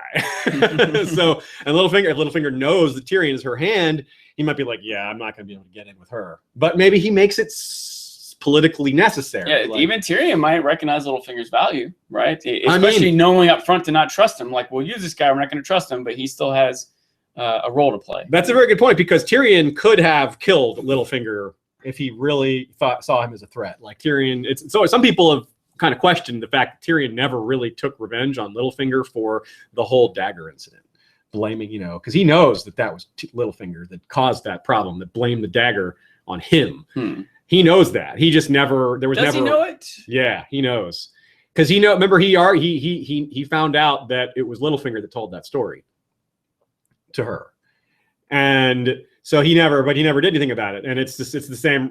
Partly it's the same reason. It's like, no, Littlefinger getting rid of him at this stage would be bad because they're already facing Stannis. They're already they have so many enemies. Littlefinger is kind of helpful at the moment because at the time he was Master of Coin. He was really, really good Master of Coin, and they couldn't afford to have the money slow down at that crucial junction. And then he's gone. Then he's just out of. He's goes to the Vale, and he's kind of out of. He can't be touched at that point. So, yeah. It's a really tough call whether it'll be politically expedient or not. If he has control over Sweet Robin, if he's like, hey, the Vale will join, we'll side with Dany if, don't kill me, something like that. He won't say it that way, but he'll be like, you have to appoint me this, I need a position in your, cabinet, for lack of a better term. Make me one of your small counselors or something like that. So he might be able to show that he's too important to be killed off. You're right. But, I really don't know which way he'll go. I think it's really interesting that there's a lot of choices for him. I also wonder how some of these people, whether Jaime aligns with Cersei, Olenna getting revenge on her, where Littlefinger's going to go. At some level, they're going to have to recognize what Jon's presenting. Look, zombies, real battle. Come on, y'all. It's almost trying to figure out where it's really interesting because we had a really strong handle on so many things, and we predicted a lot of things this season. We were certainly wrong about several things, but we nailed quite a few of our predictions. And right now, I don't feel comfortable making a lot of predictions because it's kind of like if this was some sort of board game, it's almost like someone kicked the table and knocked all the pieces off and then reset them, and half of them are missing now. It's I got no idea. It's just a big reset button. The chaos, it's a huge, huge shakeup. It's massively different. So, yeah, I which I like. I like not knowing what's coming. One thing you can do is kind of look forward, predict, what the character's going to do. So, one, there's a lot of characters that are just removed. So, things we thought they were going to do aren't going to happen now, right? And two, characters before that we thought we might know what they're going to do, we're less sure about. We're less sure about how dark a move Cersei might make, how far Jaime can be pushed, whether or not people are going to realize the threat of the zombie. Now that the battle's won, are they going to? There are some people we can still kind of be pretty confident about what they're going to do, how they're going to act. Dany's going to come. She's going to be pompous about it, you know. But there's definitely a lot less predictability simply due to missing pieces and changed characters. So yeah, and this other element, we've got all these things that we just don't know how they're going to interact with each other. How is the Dothraki going to interact with Westeros? How are the followers of the Red God going to interact with Westeros? How are they going to? I mean, the Faith Militant has just lost massive power, so maybe that's not going to be an issue. The Zealots they maybe have lost so much power that they're not going to be a conflict with Dany's Red Priest worshippers or Red God worshippers. But the dragons, how will they interact with Westeros? And finally, winter. That's the real big wild card. How will the dragons react to winter? Is that a problem for them? I think the fact, some people question why the White Walkers are just taking their time. Why haven't they struck yet? Why haven't they moved on? Because they're waiting for winter to be in full force. We're told that in this episode, that the Maesters think it could be the biggest winter in 1,000 years, which is like, whoa, because you see the Citadel and you see, like, look at all those records they have. They really know what they're talking about. So this is also really unpredictable. What impact will, because it seems like it will almost be too easy for the dragons just to, on paper, it almost seems like the dragons would just toast the White Walkers. It'd be easy, but I don't think it will be that. I sort of question a line of your thought there. I don't know what cause and effect is. I don't know if the White Walkers are waiting for winter. John said it. They're bringing winter. Maybe. I don't know. But that's a good point. It does seem coincidental that as the White Walkers are forming now, winter's I don't know what's that's a good point. It could be that it takes them a while for winter to, and like they've started the process and they're waiting for it to what gestate. They might be waiting on is another thing that we were told. There's magic in the wall.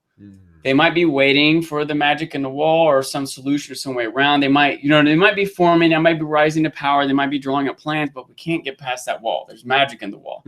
And maybe that's what they're waiting for. Yeah. And I really am. Some people are still big on the Bran's mark will be the thing that breaks the magic in the wall. I really don't think so. I mean, it wouldn't be the first time they've had a plot hole in the show. There's been plenty of plot holes. The show is just bigger than a lot of its plot holes. It's just really good in other ways. And unlike other TV shows, I think Game of Thrones can get by with plenty of plot holes because it does so many other things well. And because the scale of it is so huge that you kind of have to expect some plot holes. What plot hole would that be?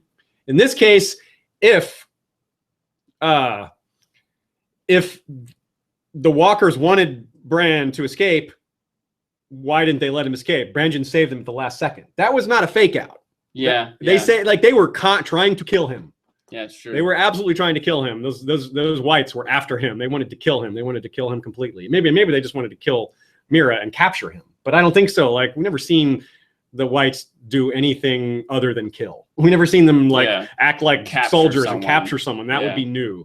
So that would be a plot hole. So I hope that's not the case. So I'm being optimistic that that's not a plot hole and that the wall is going to come down some other way, or they're going to be able to break the wall some other way.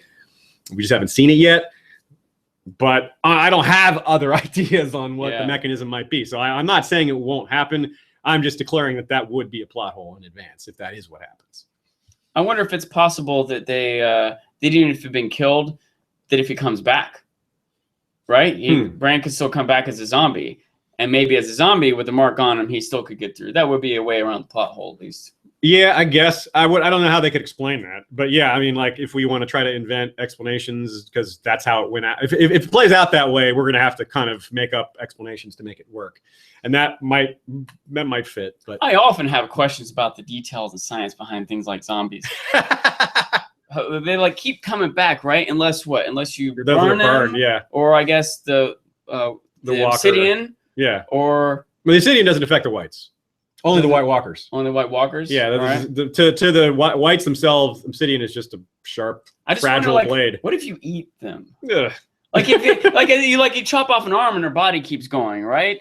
What if you chop? I just wonder. Well, here's the thing. In the books, because we don't, as usual, I rarely try to bring up the books other than as a very thin point of interest. But here we don't have an example in the show. But yeah, in the books, there is examples of the dire wolves eating zombie flesh, and there's no ill consequences. So they don't turn into zombie direwolves. No, it's just the poop is a zombie dire poop.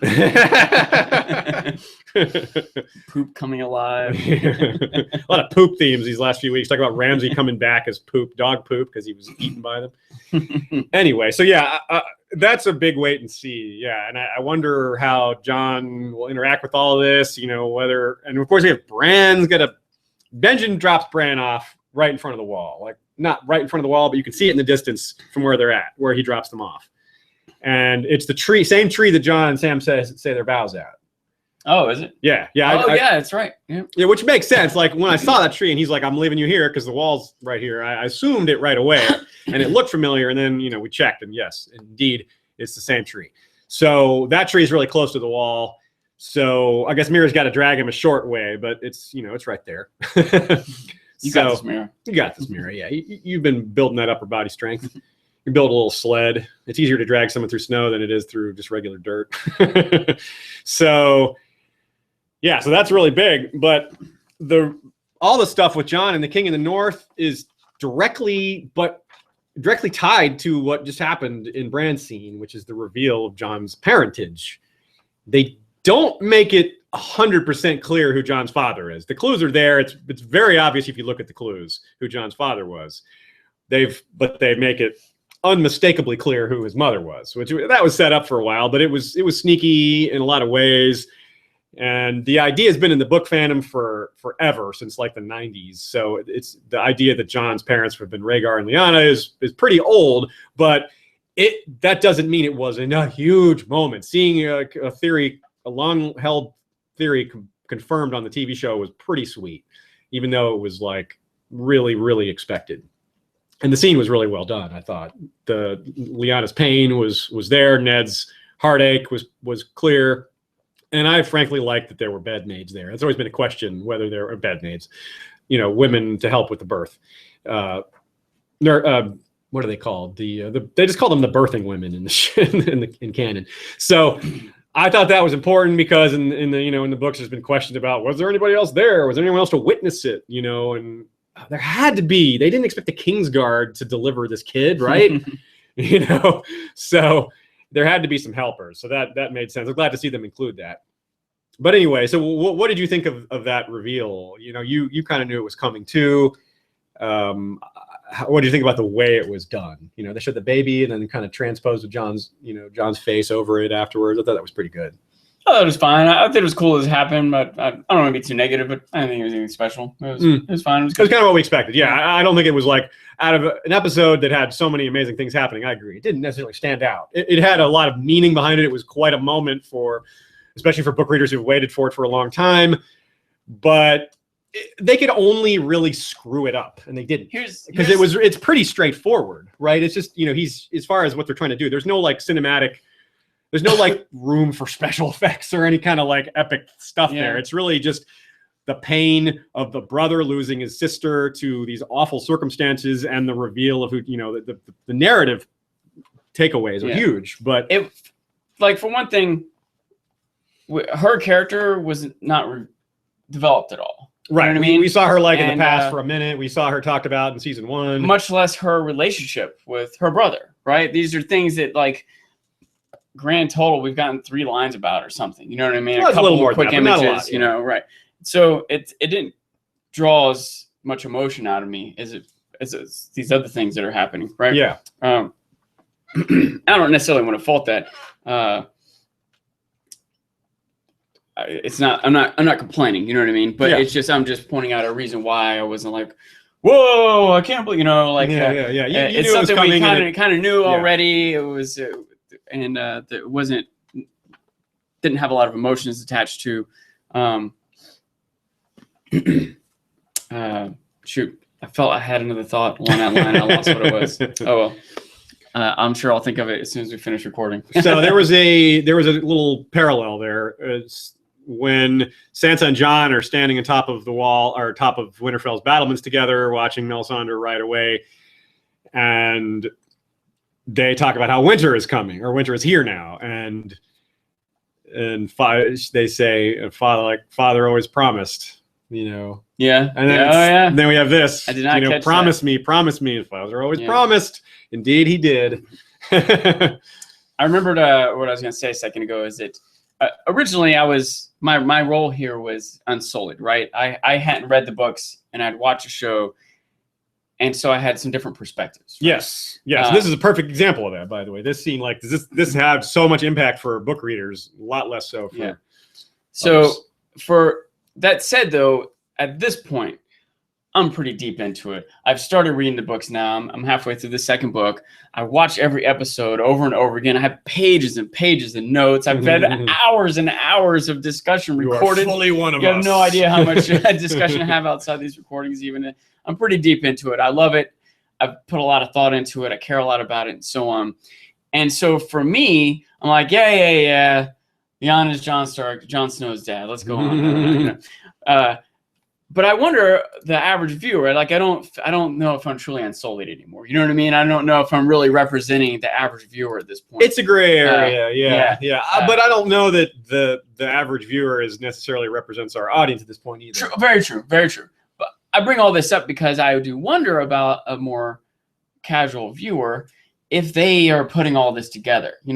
To me, before this scene, it's already all this is already obvious. But I wonder a more casual viewer if they might be like, "Whoa, that's who Jon's mom is." Maybe it is a bigger moment. I think for some it would have been, and I think a lot of people still don't know.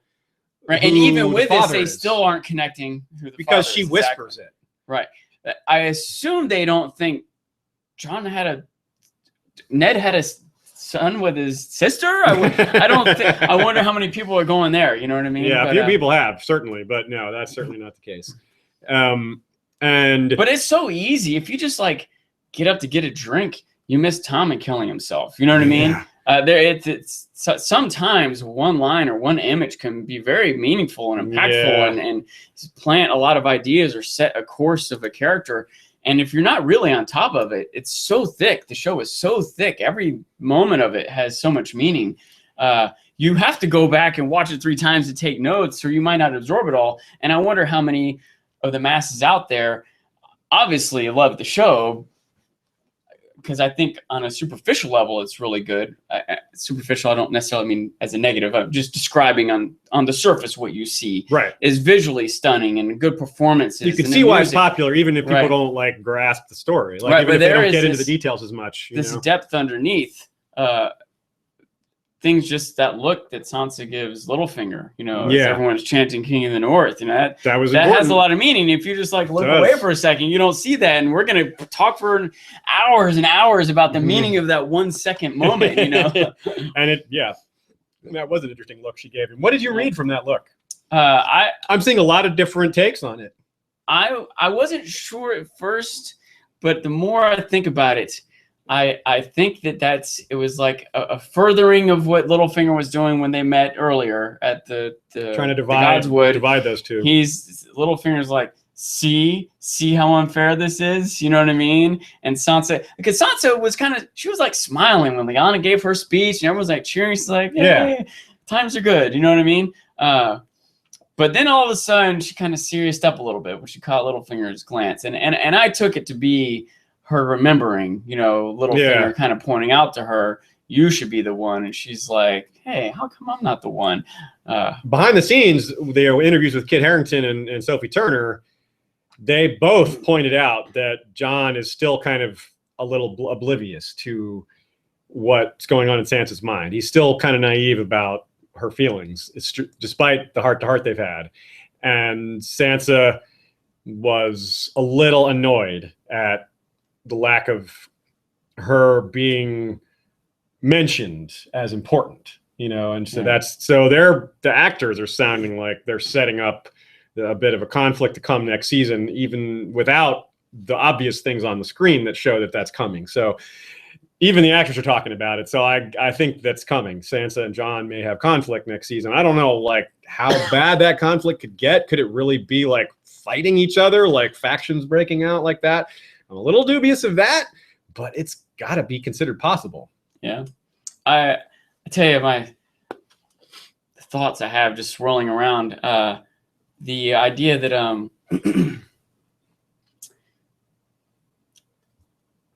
that John is like not giving her credit, right? Yeah. The thing is, think of how other characters might respond here. John's not giving her credit, but he's also not like, yeah, I'm the fucking man. Yeah, he just kind of witches. You can see how a lot of other characters might react in a much more arrogant, boastful way, but he's kind of like stunned that all this is happening. It's kind of like his Lord Command when he was made Lord Command. He's like, again, what?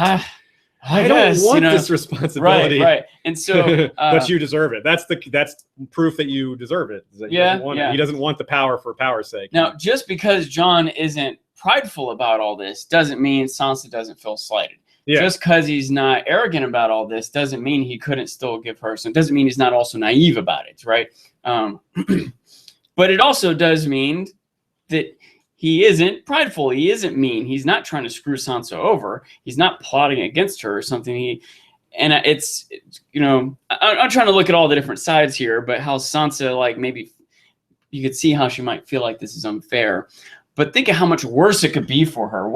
However much worse it's been for her. She should be so happy that the biggest dilemma in her life is her brother's not giving her credit. Yeah, that's not so bad. Please let that be the dilemma in my life. She would have been saying in any other stage in the show. And that even was raised. Remember when Melisandre, when John's like, we used to have feasts in here. That's where I would sit. And that's the exact point that you I had was a family. You had feasts. It's this relative thing, right? Yeah. It's relative. Like things could be so much worse for her that this seems kind of trivial compared to how it has been or could be. Yeah. And same thing with John, like these dilemmas in his life is like, my rich family wouldn't let me sit at the main table when we had our feast. In the meantime, people are starving to death. Do you really? Yeah, and it's funny because he's like, it's a really naive thing to say in front of Melisandre, who it's not revealed on the show, I don't think.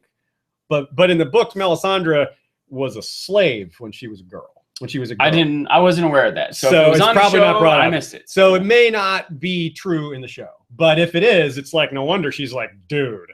Like, you're pissed that you had to sit in the back. Yeah. I was a slave. Yeah. Like, you're speaking to the wrong, if you want sympathy, you're speaking to the wrong person.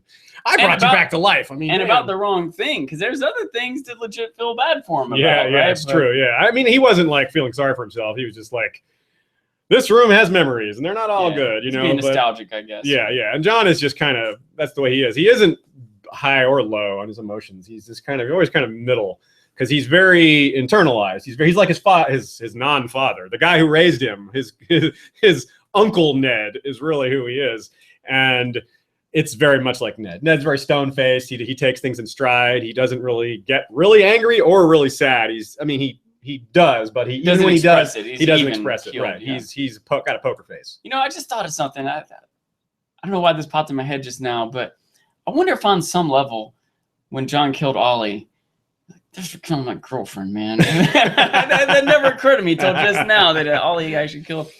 I know at least a part of that is every now and then someone made a meme of it's like an image of Jon Snow, and at the top it says, "I lost my girlfriend. I have no regrets." And I think that a lot about when John's doing this or that. Well, he has no regrets.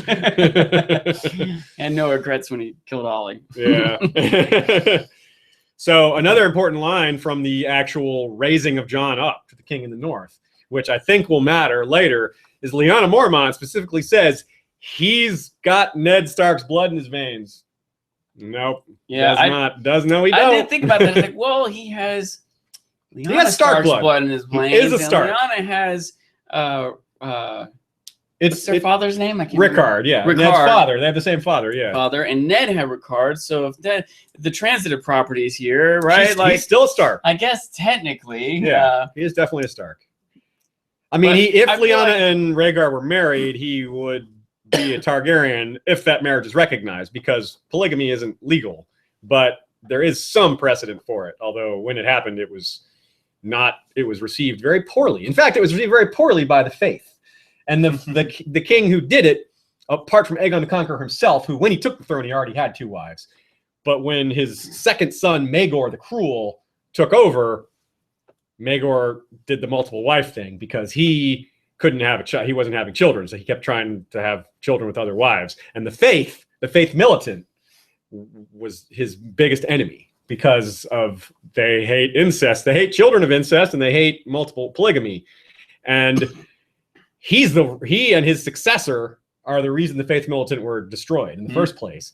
And Cersei is doing a lot of things like Maegor the Cruel, more like King Aerys, more like the Mad King, but she's channeling a lot of Maegor the Cruel also, and that's really interesting. This all-out war. Show all with the those Faith Targaryens Militant. what's up. That's right. She's got that Mad Queen thing going. You thought you guys were tyrants. Where do they get a load of me? And Danny. Yeah, and Danny. Yeah, wait till she gets a load of Danny. It hasn't even come yet. So, yeah, we wonder about Bran. Bran's a bit of a wild card at this point. He's going to pass the wall, I assume, setting aside the idea whether or not passing the wall is going to break the magic seals on it or not.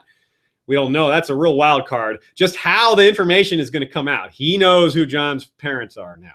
He's the only one who knows, maybe. So, or the only one who has been introduced. Well, again, also thinking of perspectives, he knows who Jon's mom is. He doesn't still. Bran doesn't know as much as we know, right? As an audience, it's Bran who Littlefinger. I think Bran would figure that out, but you're right. There's a chance Bran doesn't understand who the father, who it's being exclaimed as. He may not realize that Rhaegar is the father. That's definitely possible. Actually, I hadn't considered that much. I think he would know because of the Kingsguard being out there and saying, he heard the stories when he was a kid that Rhaegar raped Lyanna. So he should be able to put it together. Yeah. I think we can assume that he will. Maybe not in that moment, but he's got time, like traveling to the wall. I think he's going to figure it out. It's possible he won't know. Can come too. Yeah, that's true. So that's a good point that he may not know, but I think he does. And either way, he can tell the truth about Jon's mother, which by itself is a bombshell. But still, it's a bombshell. We don't know. Like, Jon is still the war hero. I don't know if the Starks are going to be like, well, he's still a Stark. We nominated him King in the North. For all the reasons we nominated him, we're still pretty much there. Yeah, he's not Ned Stark's son. So what? He was raised by Ned Stark. He still was the war hero. He's still all these things. It might give someone else the potential of challenging. Like Littlefinger. Right? But it'll still be a conflict. Yes. It's not like all the lords will be like, oh, never mind, forget it. Just like in King's Landing, I've said this in it before, even if definitive proof was brought that Jon was Targaryen, which it's hard to bring definitive proof. Oh, this little boy said so? Yeah. Oh, yeah, all right. But even if the legitimate proof was brought, Cersei / a dozen people who aren't alive anymore aren't just going to be like, oh, okay, never mind, go ahead. You be the king, I still think that they would default to maintaining their position, and so then armies would be raised and there would be war or whatever. Whether or not Littlefinger would go to that extent, if he did, where would Sansa fall? Which side he would be on, right? It's a really tough call. How can they even get caught up in all that when the zombies are the main thing? Jon might even say, fine, whatever. Someone else be Lord of the North. I don't give a fuck. We got to go fight the zombies. And to some extent, other people might say the same thing. Yeah. We'll accept him as Lord till we've won this battle. Then we'll figure out who the true King of the North should be. They may not even have the opportunity. It might just be such chaos if the Walkers make huge progress and just invade the North. The winter is just so horrible. They may not, have the wherewithal, the political connectedness all to gather and make a decision like that. Yeah. It may just be on their heels running. Or to even wage a war, right? Yeah, they may. Yeah, it may just fall apart so fast that they're just like, we got to get south and regroup. One thought, by the way, let's say we can justify what might be a loophole with Bran. Yeah. And he does come through, and the mark in his arm removes the magic of the wall. That still doesn't mean the zombies just come right through. It's still a huge-ass wall. The wildlings couldn't get through. Magic wasn't affecting them. Yeah, it's not like they just walk through now. It was maybe eventually the wildlings would have come through but a huge effort, including giants. You know what I mean? It wasn't, at least in one night. And more waves would have come, but the wall would have had a hard time keeping up because they were so short-staffed. But if there's a full manning of Castle Black, who knows how long they might hold the wildlings off. One problem is wildlings, zombies, walkers, they might just keep coming back alive. They might have infinite, you know what I mean? Yes. So there might be an infinite battle at the wall that troops have to constantly keep being sent to keep fighting them off. I don't know if that's true. I don't know. I don't see that being the end of the show with the infinite battle continuing at the wall. But it would be a neat world, right? It would be a neat setup of a story to just have this infinite battle happening somewhere. Yeah. Okay, we got to take another break. So let's do that real quick, and we'll be right back. Plenty more to talk about. We've gotten covered quite a bit, but we are not done. Okay, so I think we could stay in the north a bit longer. There's still plenty to talk about there. There's still a few places we haven't fully discussed, but let's stick in the north for now. The arrival of the White Ravens is pretty cool. We haven't talked about the Citadel yet much, but we saw the birds leaving the high tower, the Citadel there. And I don't know if everyone realized what was happening when all those birds were flying out, but we were like, oh, those are the White Ravens. Oh, man, that's a big deal. And sure enough, we see that Raven fly to Winterfell, and it is snowy. There's way more snow than there was during the Battle of the Bastards. Speaking of segues, they had a few good ones. We see the white bird coming to Winterfell. We see the cut from baby Jon Snow to adult Jon Snow. True. You're right. They've been really good. Blurring what scene we're in, even in that opening where they were cutting to different people getting dressed, and the Cersei and the Pycelle and the Sept and everything. A little bit of a tangent, but I just wanted to point out again, I just really appreciated the piecing together of this episode. And I think editing gets as much credit as directing or anything else, Something else that just kind of a random thought, backing up slightly about the Jon and Melisandre Davos scene, is it had shades of, I talked about how it had strong parallels to Jorah and Dany, but it also has parallels to Robb and Rickard Karstark. Robb executed Rickard Karstark, lost the Karstarks. That was huge. If he had compromised, yeah, you should be punished for doing this. This was a terrible thing that you did. This was treasonous, but I really cannot afford to not have your soldiers. Jon may really miss having Melisandre. She says, I'm important. I can help you. It's not going to cause this domino effect of people wanting revenge on Robb for killing their lord. There's no Harold Karstark out there that's going to be like, you sent away Melisandre, I'm going to kill you. Nothing like that. But it's dismissing a potentially very important ally because of a justifiable crime. Not the crime wasn't justifiable. I said that wrong. It was justifiable to send them away, just like it was justifiable for Robb to execute Rickard Karstark. No question. But there are still consequences to doing the right thing in this case. Everything is justifiable. You shouldn't necessarily do everything that's justifiable. Yeah. It's justifiable for me to hop around on my right foot all the time. It doesn't mean I should hop around on my right foot all the time. You might be able to fly an airplane blind, but you really shouldn't do that. So I thought that was pretty interesting. In general, there's just so many things to talk about in the north. One thought we started to go down and got sidetracked 18 times from was Lyanna starts to make her speech. Yes, that was really big. Oh, and you mentioned how she said that Jon having Stark. Yeah, Stark blood, or Ned Stark's blood, which is not entirely true, but it's pretty close to true. So it's another thing. It's really, really cool that we could see it going in a lot of different directions. I agree with you that I doubt the Northern Lords are just going to be like, what? He's not Ned Stark's son? To hell with him. No, he's still like the hero of the hour, and that's not going to be forgotten. They've pledged, and arguably it's too late. They pledged themselves and they knelt before him. Can they say, my oath didn't count, because Jon, because he's not who we thought he was. Yeah, I don't know. He's still a Stark, and that was kind of the bottom line. He's a Stark bastard either way. One thought that I had up here, specifically in the moment when Sansa and Littlefingers look at each other. Yeah. I wonder if Littlefinger, I bet Littlefinger knew it was going to play out like this. He plants that seed in Sansa. When he did that, I think he knew good and well the troops are going to rally around Jon. You know what I mean? Yeah. Maybe he didn't see that coming, King in the North. He may not have seen King in the North coming. I think he was going to see Jon becoming Lord of Winterfell is what he was expecting. And that's why he brought that up ahead of time. He's like, Sansa, you should be Lady of Winterfell. I don't think he saw this Queen or King in the North thing coming. I didn't see it coming. I don't know that Littlefinger could have, because they didn't have a king in there. It's not like Ramsay was king in the North. He was Warden of the North. So I think Littlefinger just expected it to progress like that. Maybe Robb was king of the North. Yeah, but he didn't name a successor that we saw, and that position had been empty for a long time, for years potentially. So I don't know if maybe he in the back of his mind, but I don't think he expected it to happen. I think he was expecting them to acclaim him Warden of the North, and that's what he was against. This whole King in the North thing is like, I guess maybe Littlefinger wouldn't necessarily have expected it. I just feel like I expected it. To me, it was like, whoa, King of the North. I didn't see that. I feel like Lyanna said it seasons ago. She's like, we only recognize one king, and his name is Stark. You know, like I think that it's, and I don't think she's like the only random. I feel like the sentiment of the little girl is probably pretty representative of the community. You know what I mean? Yeah, like that's true. I don't think she just made that up all on her own. By the way, that actress's name is Bella Ramsey.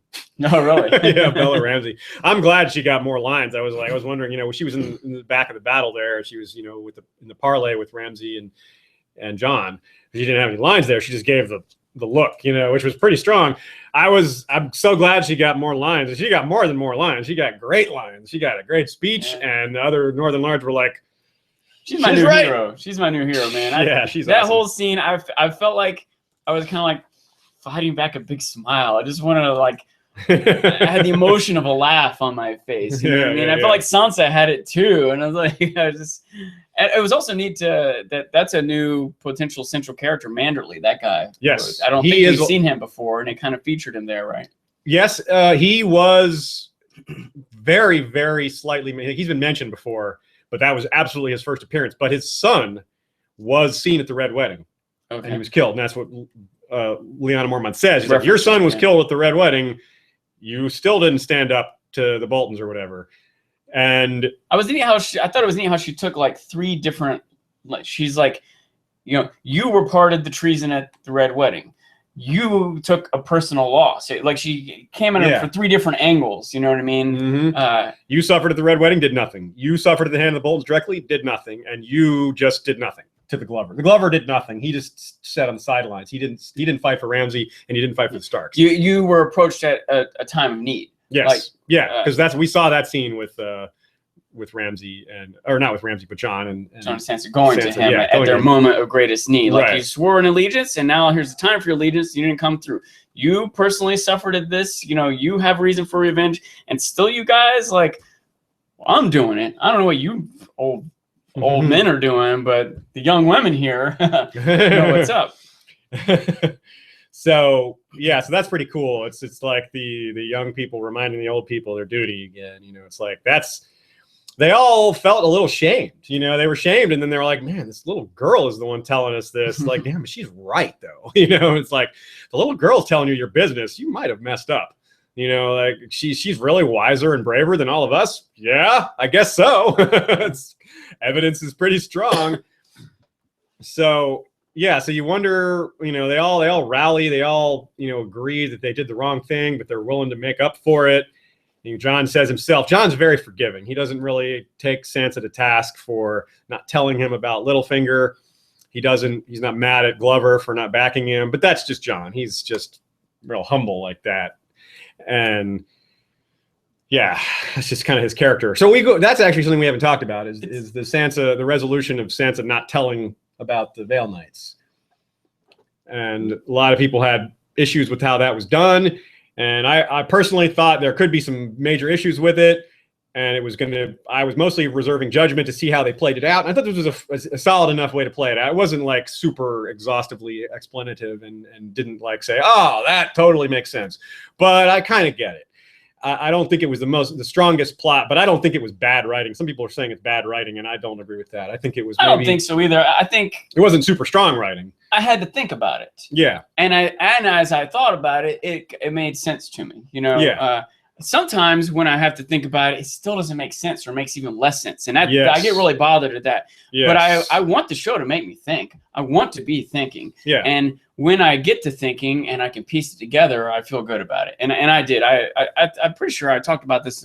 Sometimes I think of things after the fact, so I can't remember for sure if I said this last week. But I feel like Sansa doesn't even know for sure that he's coming. And doesn't know which side he's going to take. Like she says, there's like only a fool would trust Littlefinger. So yeah. Oh, that reminds me, by the way, she's calling her own father a fool. I wonder how much I wonder how much in Sansa's mind she meant to be calling her dad a fool. Do you know what I'm saying? I don't know if she made that. That's an interesting or how much point. It was something for us to catch. But still, she did, even if she knew, even if she got a letter back from him, said, yeah, I'll be there. Did he say I'll be there Thursday at 3:00? I'm just trying to imagine how the conversation plays out when she tells John. Does he be like, oh, okay, well, we'll just wait then. Yeah. And then they just sit there quietly, don't talk about anything. No, he's going to have questions. He's like, when is he coming? How many men does he have? What time will he be here? Will he fight on our side? Can I trust him? Et cetera, et cetera. Even John knew. He's like, should we trust? Can you trust him? And Sansa's like, only a fool would trust Littlefinger. Like, she's just not even, doesn't hem and haw, no beating around the bush. It is possible she should have at least said something, but I just think, I can think of so many realistic, legitimate reasons for her not to have.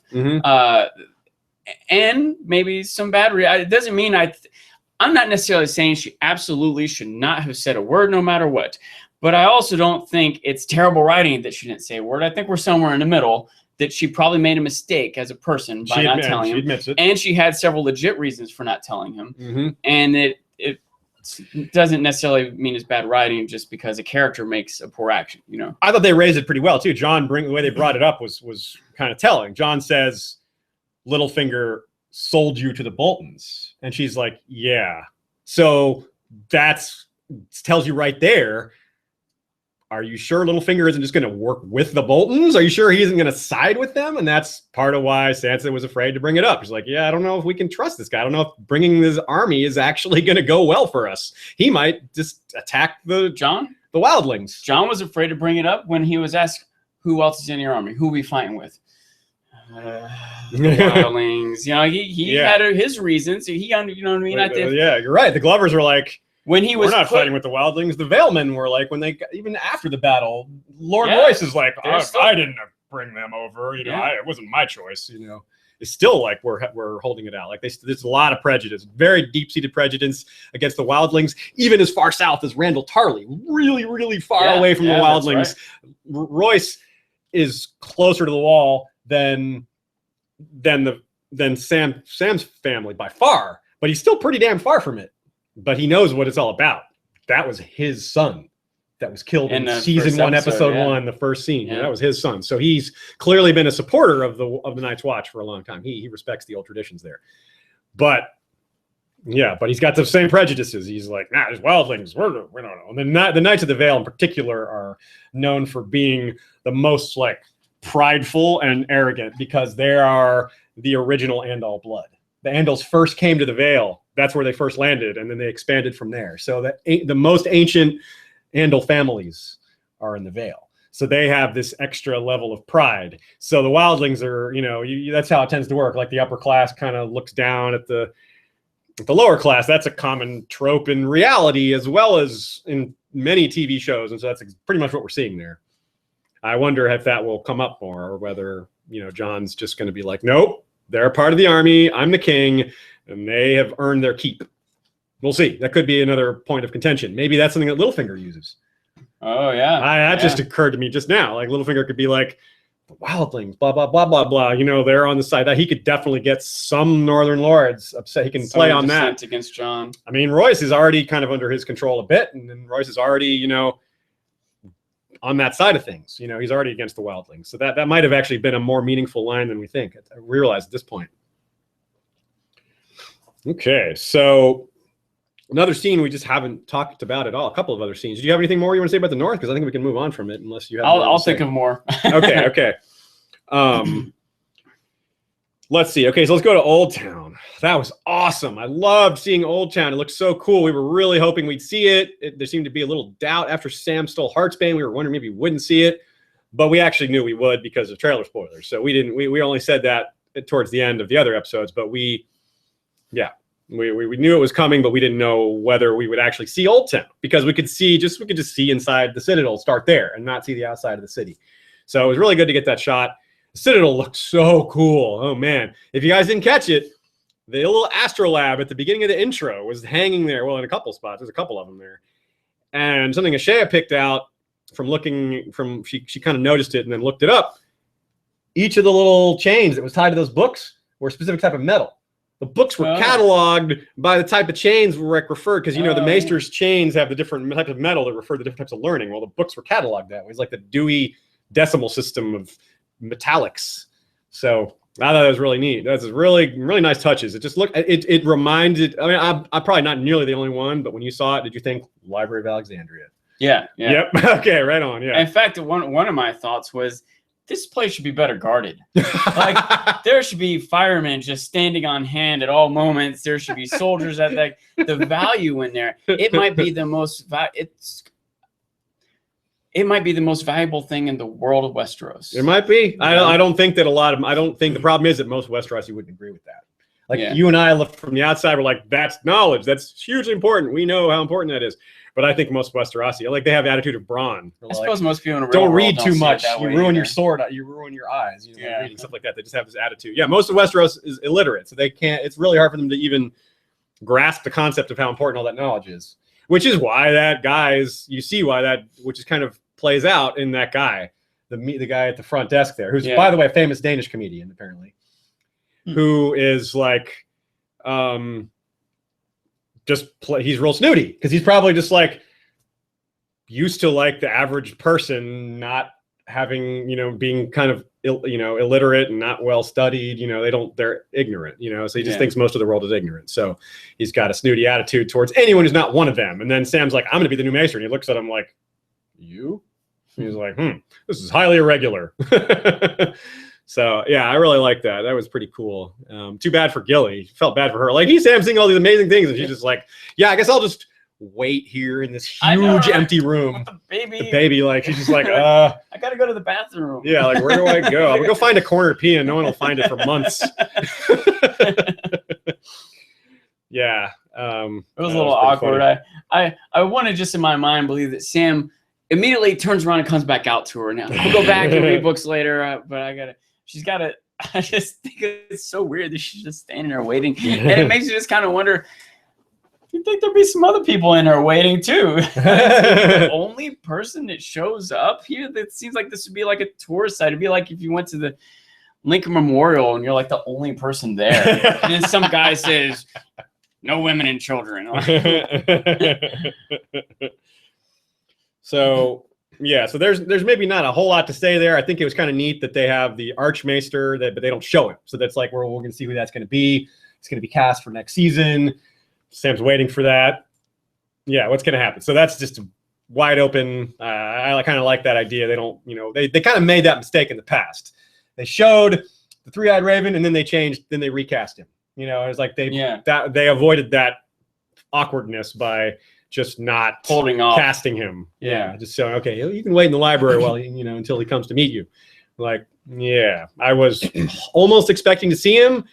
And then I was like, wait, they're just going to show him later. They're just going to hold off on that until next season, aren't they? Yeah, sure enough. That whole scene of him walking, him getting off the cart, walking to the library, going in the meeting with the guy in the front room, probably less than 4 minutes, the whole thing, and you kind of knew that they wanted to get through it because they just have all these, that's a setup for next season. That whole plot line, wherever it's going to go, hasn't even gotten going yet. Yeah, it's not what I thought was going to happen. Remember I said I thought that Sam was going to go straight to the wall. He said, Gilly, we got to go. We should be together. Yeah. Also, we can't be together at Old Town. All right. Hey, I'm going to take this Valyrian steel sword that can kill zombies. Like, all right, he's going to the wall with Gilly. Well, no, it went to Old Town anyway. So, yeah, we're really, Randall Tarley knows where he's going. He's not just going to let his sword go. I feel like, I don't know. It's not what I thought was going to happen, and partly because I felt like everything pointed a certain way. So now that didn't happen, I'm really perplexed. I'm really not sure. Well, he may still just take off pretty quickly. He may just say some things to the Maester and then leave. He may just be like race. He thinks he's racing against the clock here and just trying to do it as quickly as possible. I don't follow the geography, but he's like opposite direct. But Old Town is a port. Old Town's a port, so he could sail out. Yeah, he doesn't. Yeah, he doesn't have to go by land. Yeah, Old Town is like the second biggest port in all of Westeros. It still feels like he only has a few hours lead. He has more than that. He left in the middle of the night. They don't just necessarily wake up and immediately see the sword missing. Right, but when they wake up, they've got the best horses, the best cart. They don't have any. They're not sneaking around scrounging together money. He's like this powerful lord that just get what he wants when he wants. He should go directly there at top speed, whereas Sam's got to struggle to find transportation. Yep. We'll see. Yeah. Maybe he shows up in the next scene. Maybe Randall Tarley walks into that library. Yeah, it really could happen. My sword. Give me back my sword, damn it. And get it all wrapped up there in that big case. Pretty cool. So, okay. Well, as we said, we will be coming back next week on Monday to miss all the things we didn't talk about, to talk about new things we've figured out and to, of course, answer your questions. So we've still got a few minutes left. So Sean, if you have anything else you want to say, we definitely have time for that, but we're definitely going to be wrapping it up here in a few minutes. So absolutely send us your questions. You can send them through email, or you can hold off and wait till we post the event itself, which it should be up by the time you see this video, certainly by the time you get to the end of it. So you can post questions directly to the Q&A event. Click on the video player, and those questions are a lot more likely to get answered, especially because people will upvote them, and the most upvoted questions are certainly the ones we will be the most likely to focus on. So ask us questions any way you like, but just letting you know, you're a lot more likely to get your question answered if you put it directly in the Q&A event app on Google+, which we will be, as I said, it will be in the description of this video. So just look down and you'll see it. If you're listening on iTunes or elsewhere, you can go to our Facebook page, facebook.com History of Westeros, and you'll be able to find it there. So, and some of you will have gotten the invite as well. If you can add us on Google+, you'll get these invites really quickly right away in the future. All right, so that's my spiel for that. All right, I want to point out what the most amazing thing in this episode was. Okay, what's that? Varys stole Littlefinger's teleporter. Man, he's flying back and forth, right? Now, this is something that a lot of people pointed out, and I kind of agree, but I kind of don't. Like, we don't have to assume that this is how it went.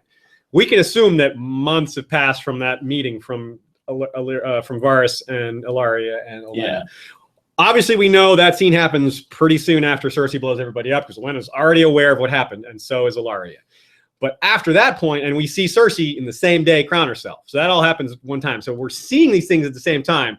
But lots of time could have passed. Months have passed. Yeah, I mean, the Tyrell ships and the Martell ships were at Slaver's Bay too. It wasn't just Varys. The whole armada was there. You know, like they brought ships to pick up Dany's army. So it wasn't just Varys there. It was all these Tyrells and Martells. Oh, yeah. When you see the armada sailing, it's mostly Targaryen flags, but you see Tyrell ships and you see Martell ships as well. So they're all there. So we can assume that months have passed, or that Dany's scenes are not lined up chronologically what's going on there. Now, I'm not defending the show's chronology in general, because there's a lot of times you just cannot explain. There's no way the chronology works. But frankly, it happens in the books a few times too. It's one of George's few weak points is chronology. It's a lot stronger in the books, though, that said. The mistakes are a lot smaller and harder to detect, but they are there. In the show, a lot of them are kind of blatant. I'm not so sure this one is, though. The only thing you have to assume, the problem with it. Now, here's the problem with it. If we assume that months have passed, Cersei just holding on to power, no problem. Jaime hasn't had a reaction yet. So if they start season 6 or 7, rather, without addressing that or showing like maybe this is what's happened the last few months, then it will be. Yeah, I was going to say, I wonder if there's a chance they'll start with a time jump. Because I feel like they can't, how long can they drag out Sam studying at Old Town? Like, they can't make that very interesting. He needs to get back, right? Right, so, yeah, that's not the kind of TV that they're going to They might jump forward. Yeah. Little Sam will be grown up, you know. That's a good point. Yeah. They can get, I can imagine it. Although, how far can they go? How long is it going to take those ships to sail across? Like, that can't. Well, apparently pretty quickly, yeah. I mean, Varys left for King's Landing for Dorne many episodes ago. You know, well, not many episodes, several episodes ago. I wonder if Dany could land unopposed, if her troops could just land in Dorne. I think so. With acceptance, which might wonder. Or in the Reach. There's one problem. Yeah. There's one problem of the dragons we talked about. You know, how are they going to deal with winter? How is this Dothraki army going to deal with winter? They don't have coats. They're all running around shirtless. What are the horses going to eat? Is there going to be enough grass? You know? But maybe in Dorne is far enough south from winter to not be hit by that. I agree. That's in the short term, that's not a problem. But I agree that is, as we keep talking about how important winter is. Yeah, that's a huge thing. Like Dany's army on paper seems a little unstoppable, but winter absolutely is capable. It's maybe the most potent driving it to a thing halt that can stop it. Yeah, because like you say, the dragons might have a real problem with cold. The Dothraki will definitely have a problem with cold. I mean, the Northerners are going to have trouble with the cold, and they're used to it. You know, it's going to be nasty. Worst winter they've seen in 1,000 years, etc. By the way, I love how often they throw out that term 1,000 years. It's just like that's just the generic long ago, 1,000 years. We follow the Starks for 1,000 years. We've been loyal to the Starks for 1,000 years. Three-Eyed Ravens is like, I've been here for 1,000 years. You know, like 1,000 ships. They just love the number 1,000. Yeah. 1,000 is the biggest number in Westeros. Is the biggest number. It's 1,000 is the biggest number. They don't go beyond 4 digits. They don't even go beyond the first of 4 digits. Yeah. So Anyway, so before we go, I gotta squeeze one bad joke in. I've got a bad joke too, so you go ahead. I hope we don't have the same one. We might. I won't say mine if we do. Tom giving new meaning to the word King's Landing. Oh yeah, no, that's a better / worse joke than mine. It's funnier, but also it's like painful. That was actually probably the most emotional moment for me because it's just he's just a little kid, he's just a teenager, and it's just like he'd be cool to hang out other than being taken in by the faith, which is shitty.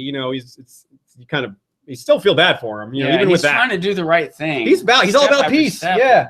He really wanted peace. He really was all about peace. Like all the people he's looking for support from. He was totally in love with Marjorie.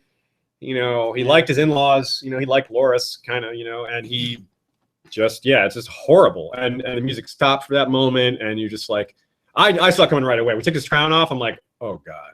And I yelled no at the screen. I was like, no. Yeah, I also said no. Totally, just yelled it. And I talked to some friends, like, yep, they yelled no at the screen too. It was like one of the worst things in an episode full of terrible things.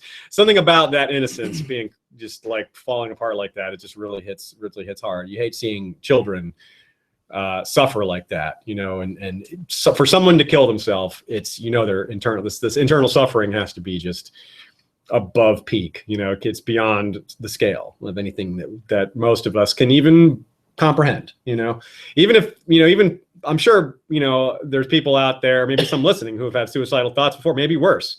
So on some level what Tom and me were going through, even if the reasons were different. But it's got to be just overwhelming to the type of things that have to be going on in your head for you to take your own life. Have got to be just like, wow.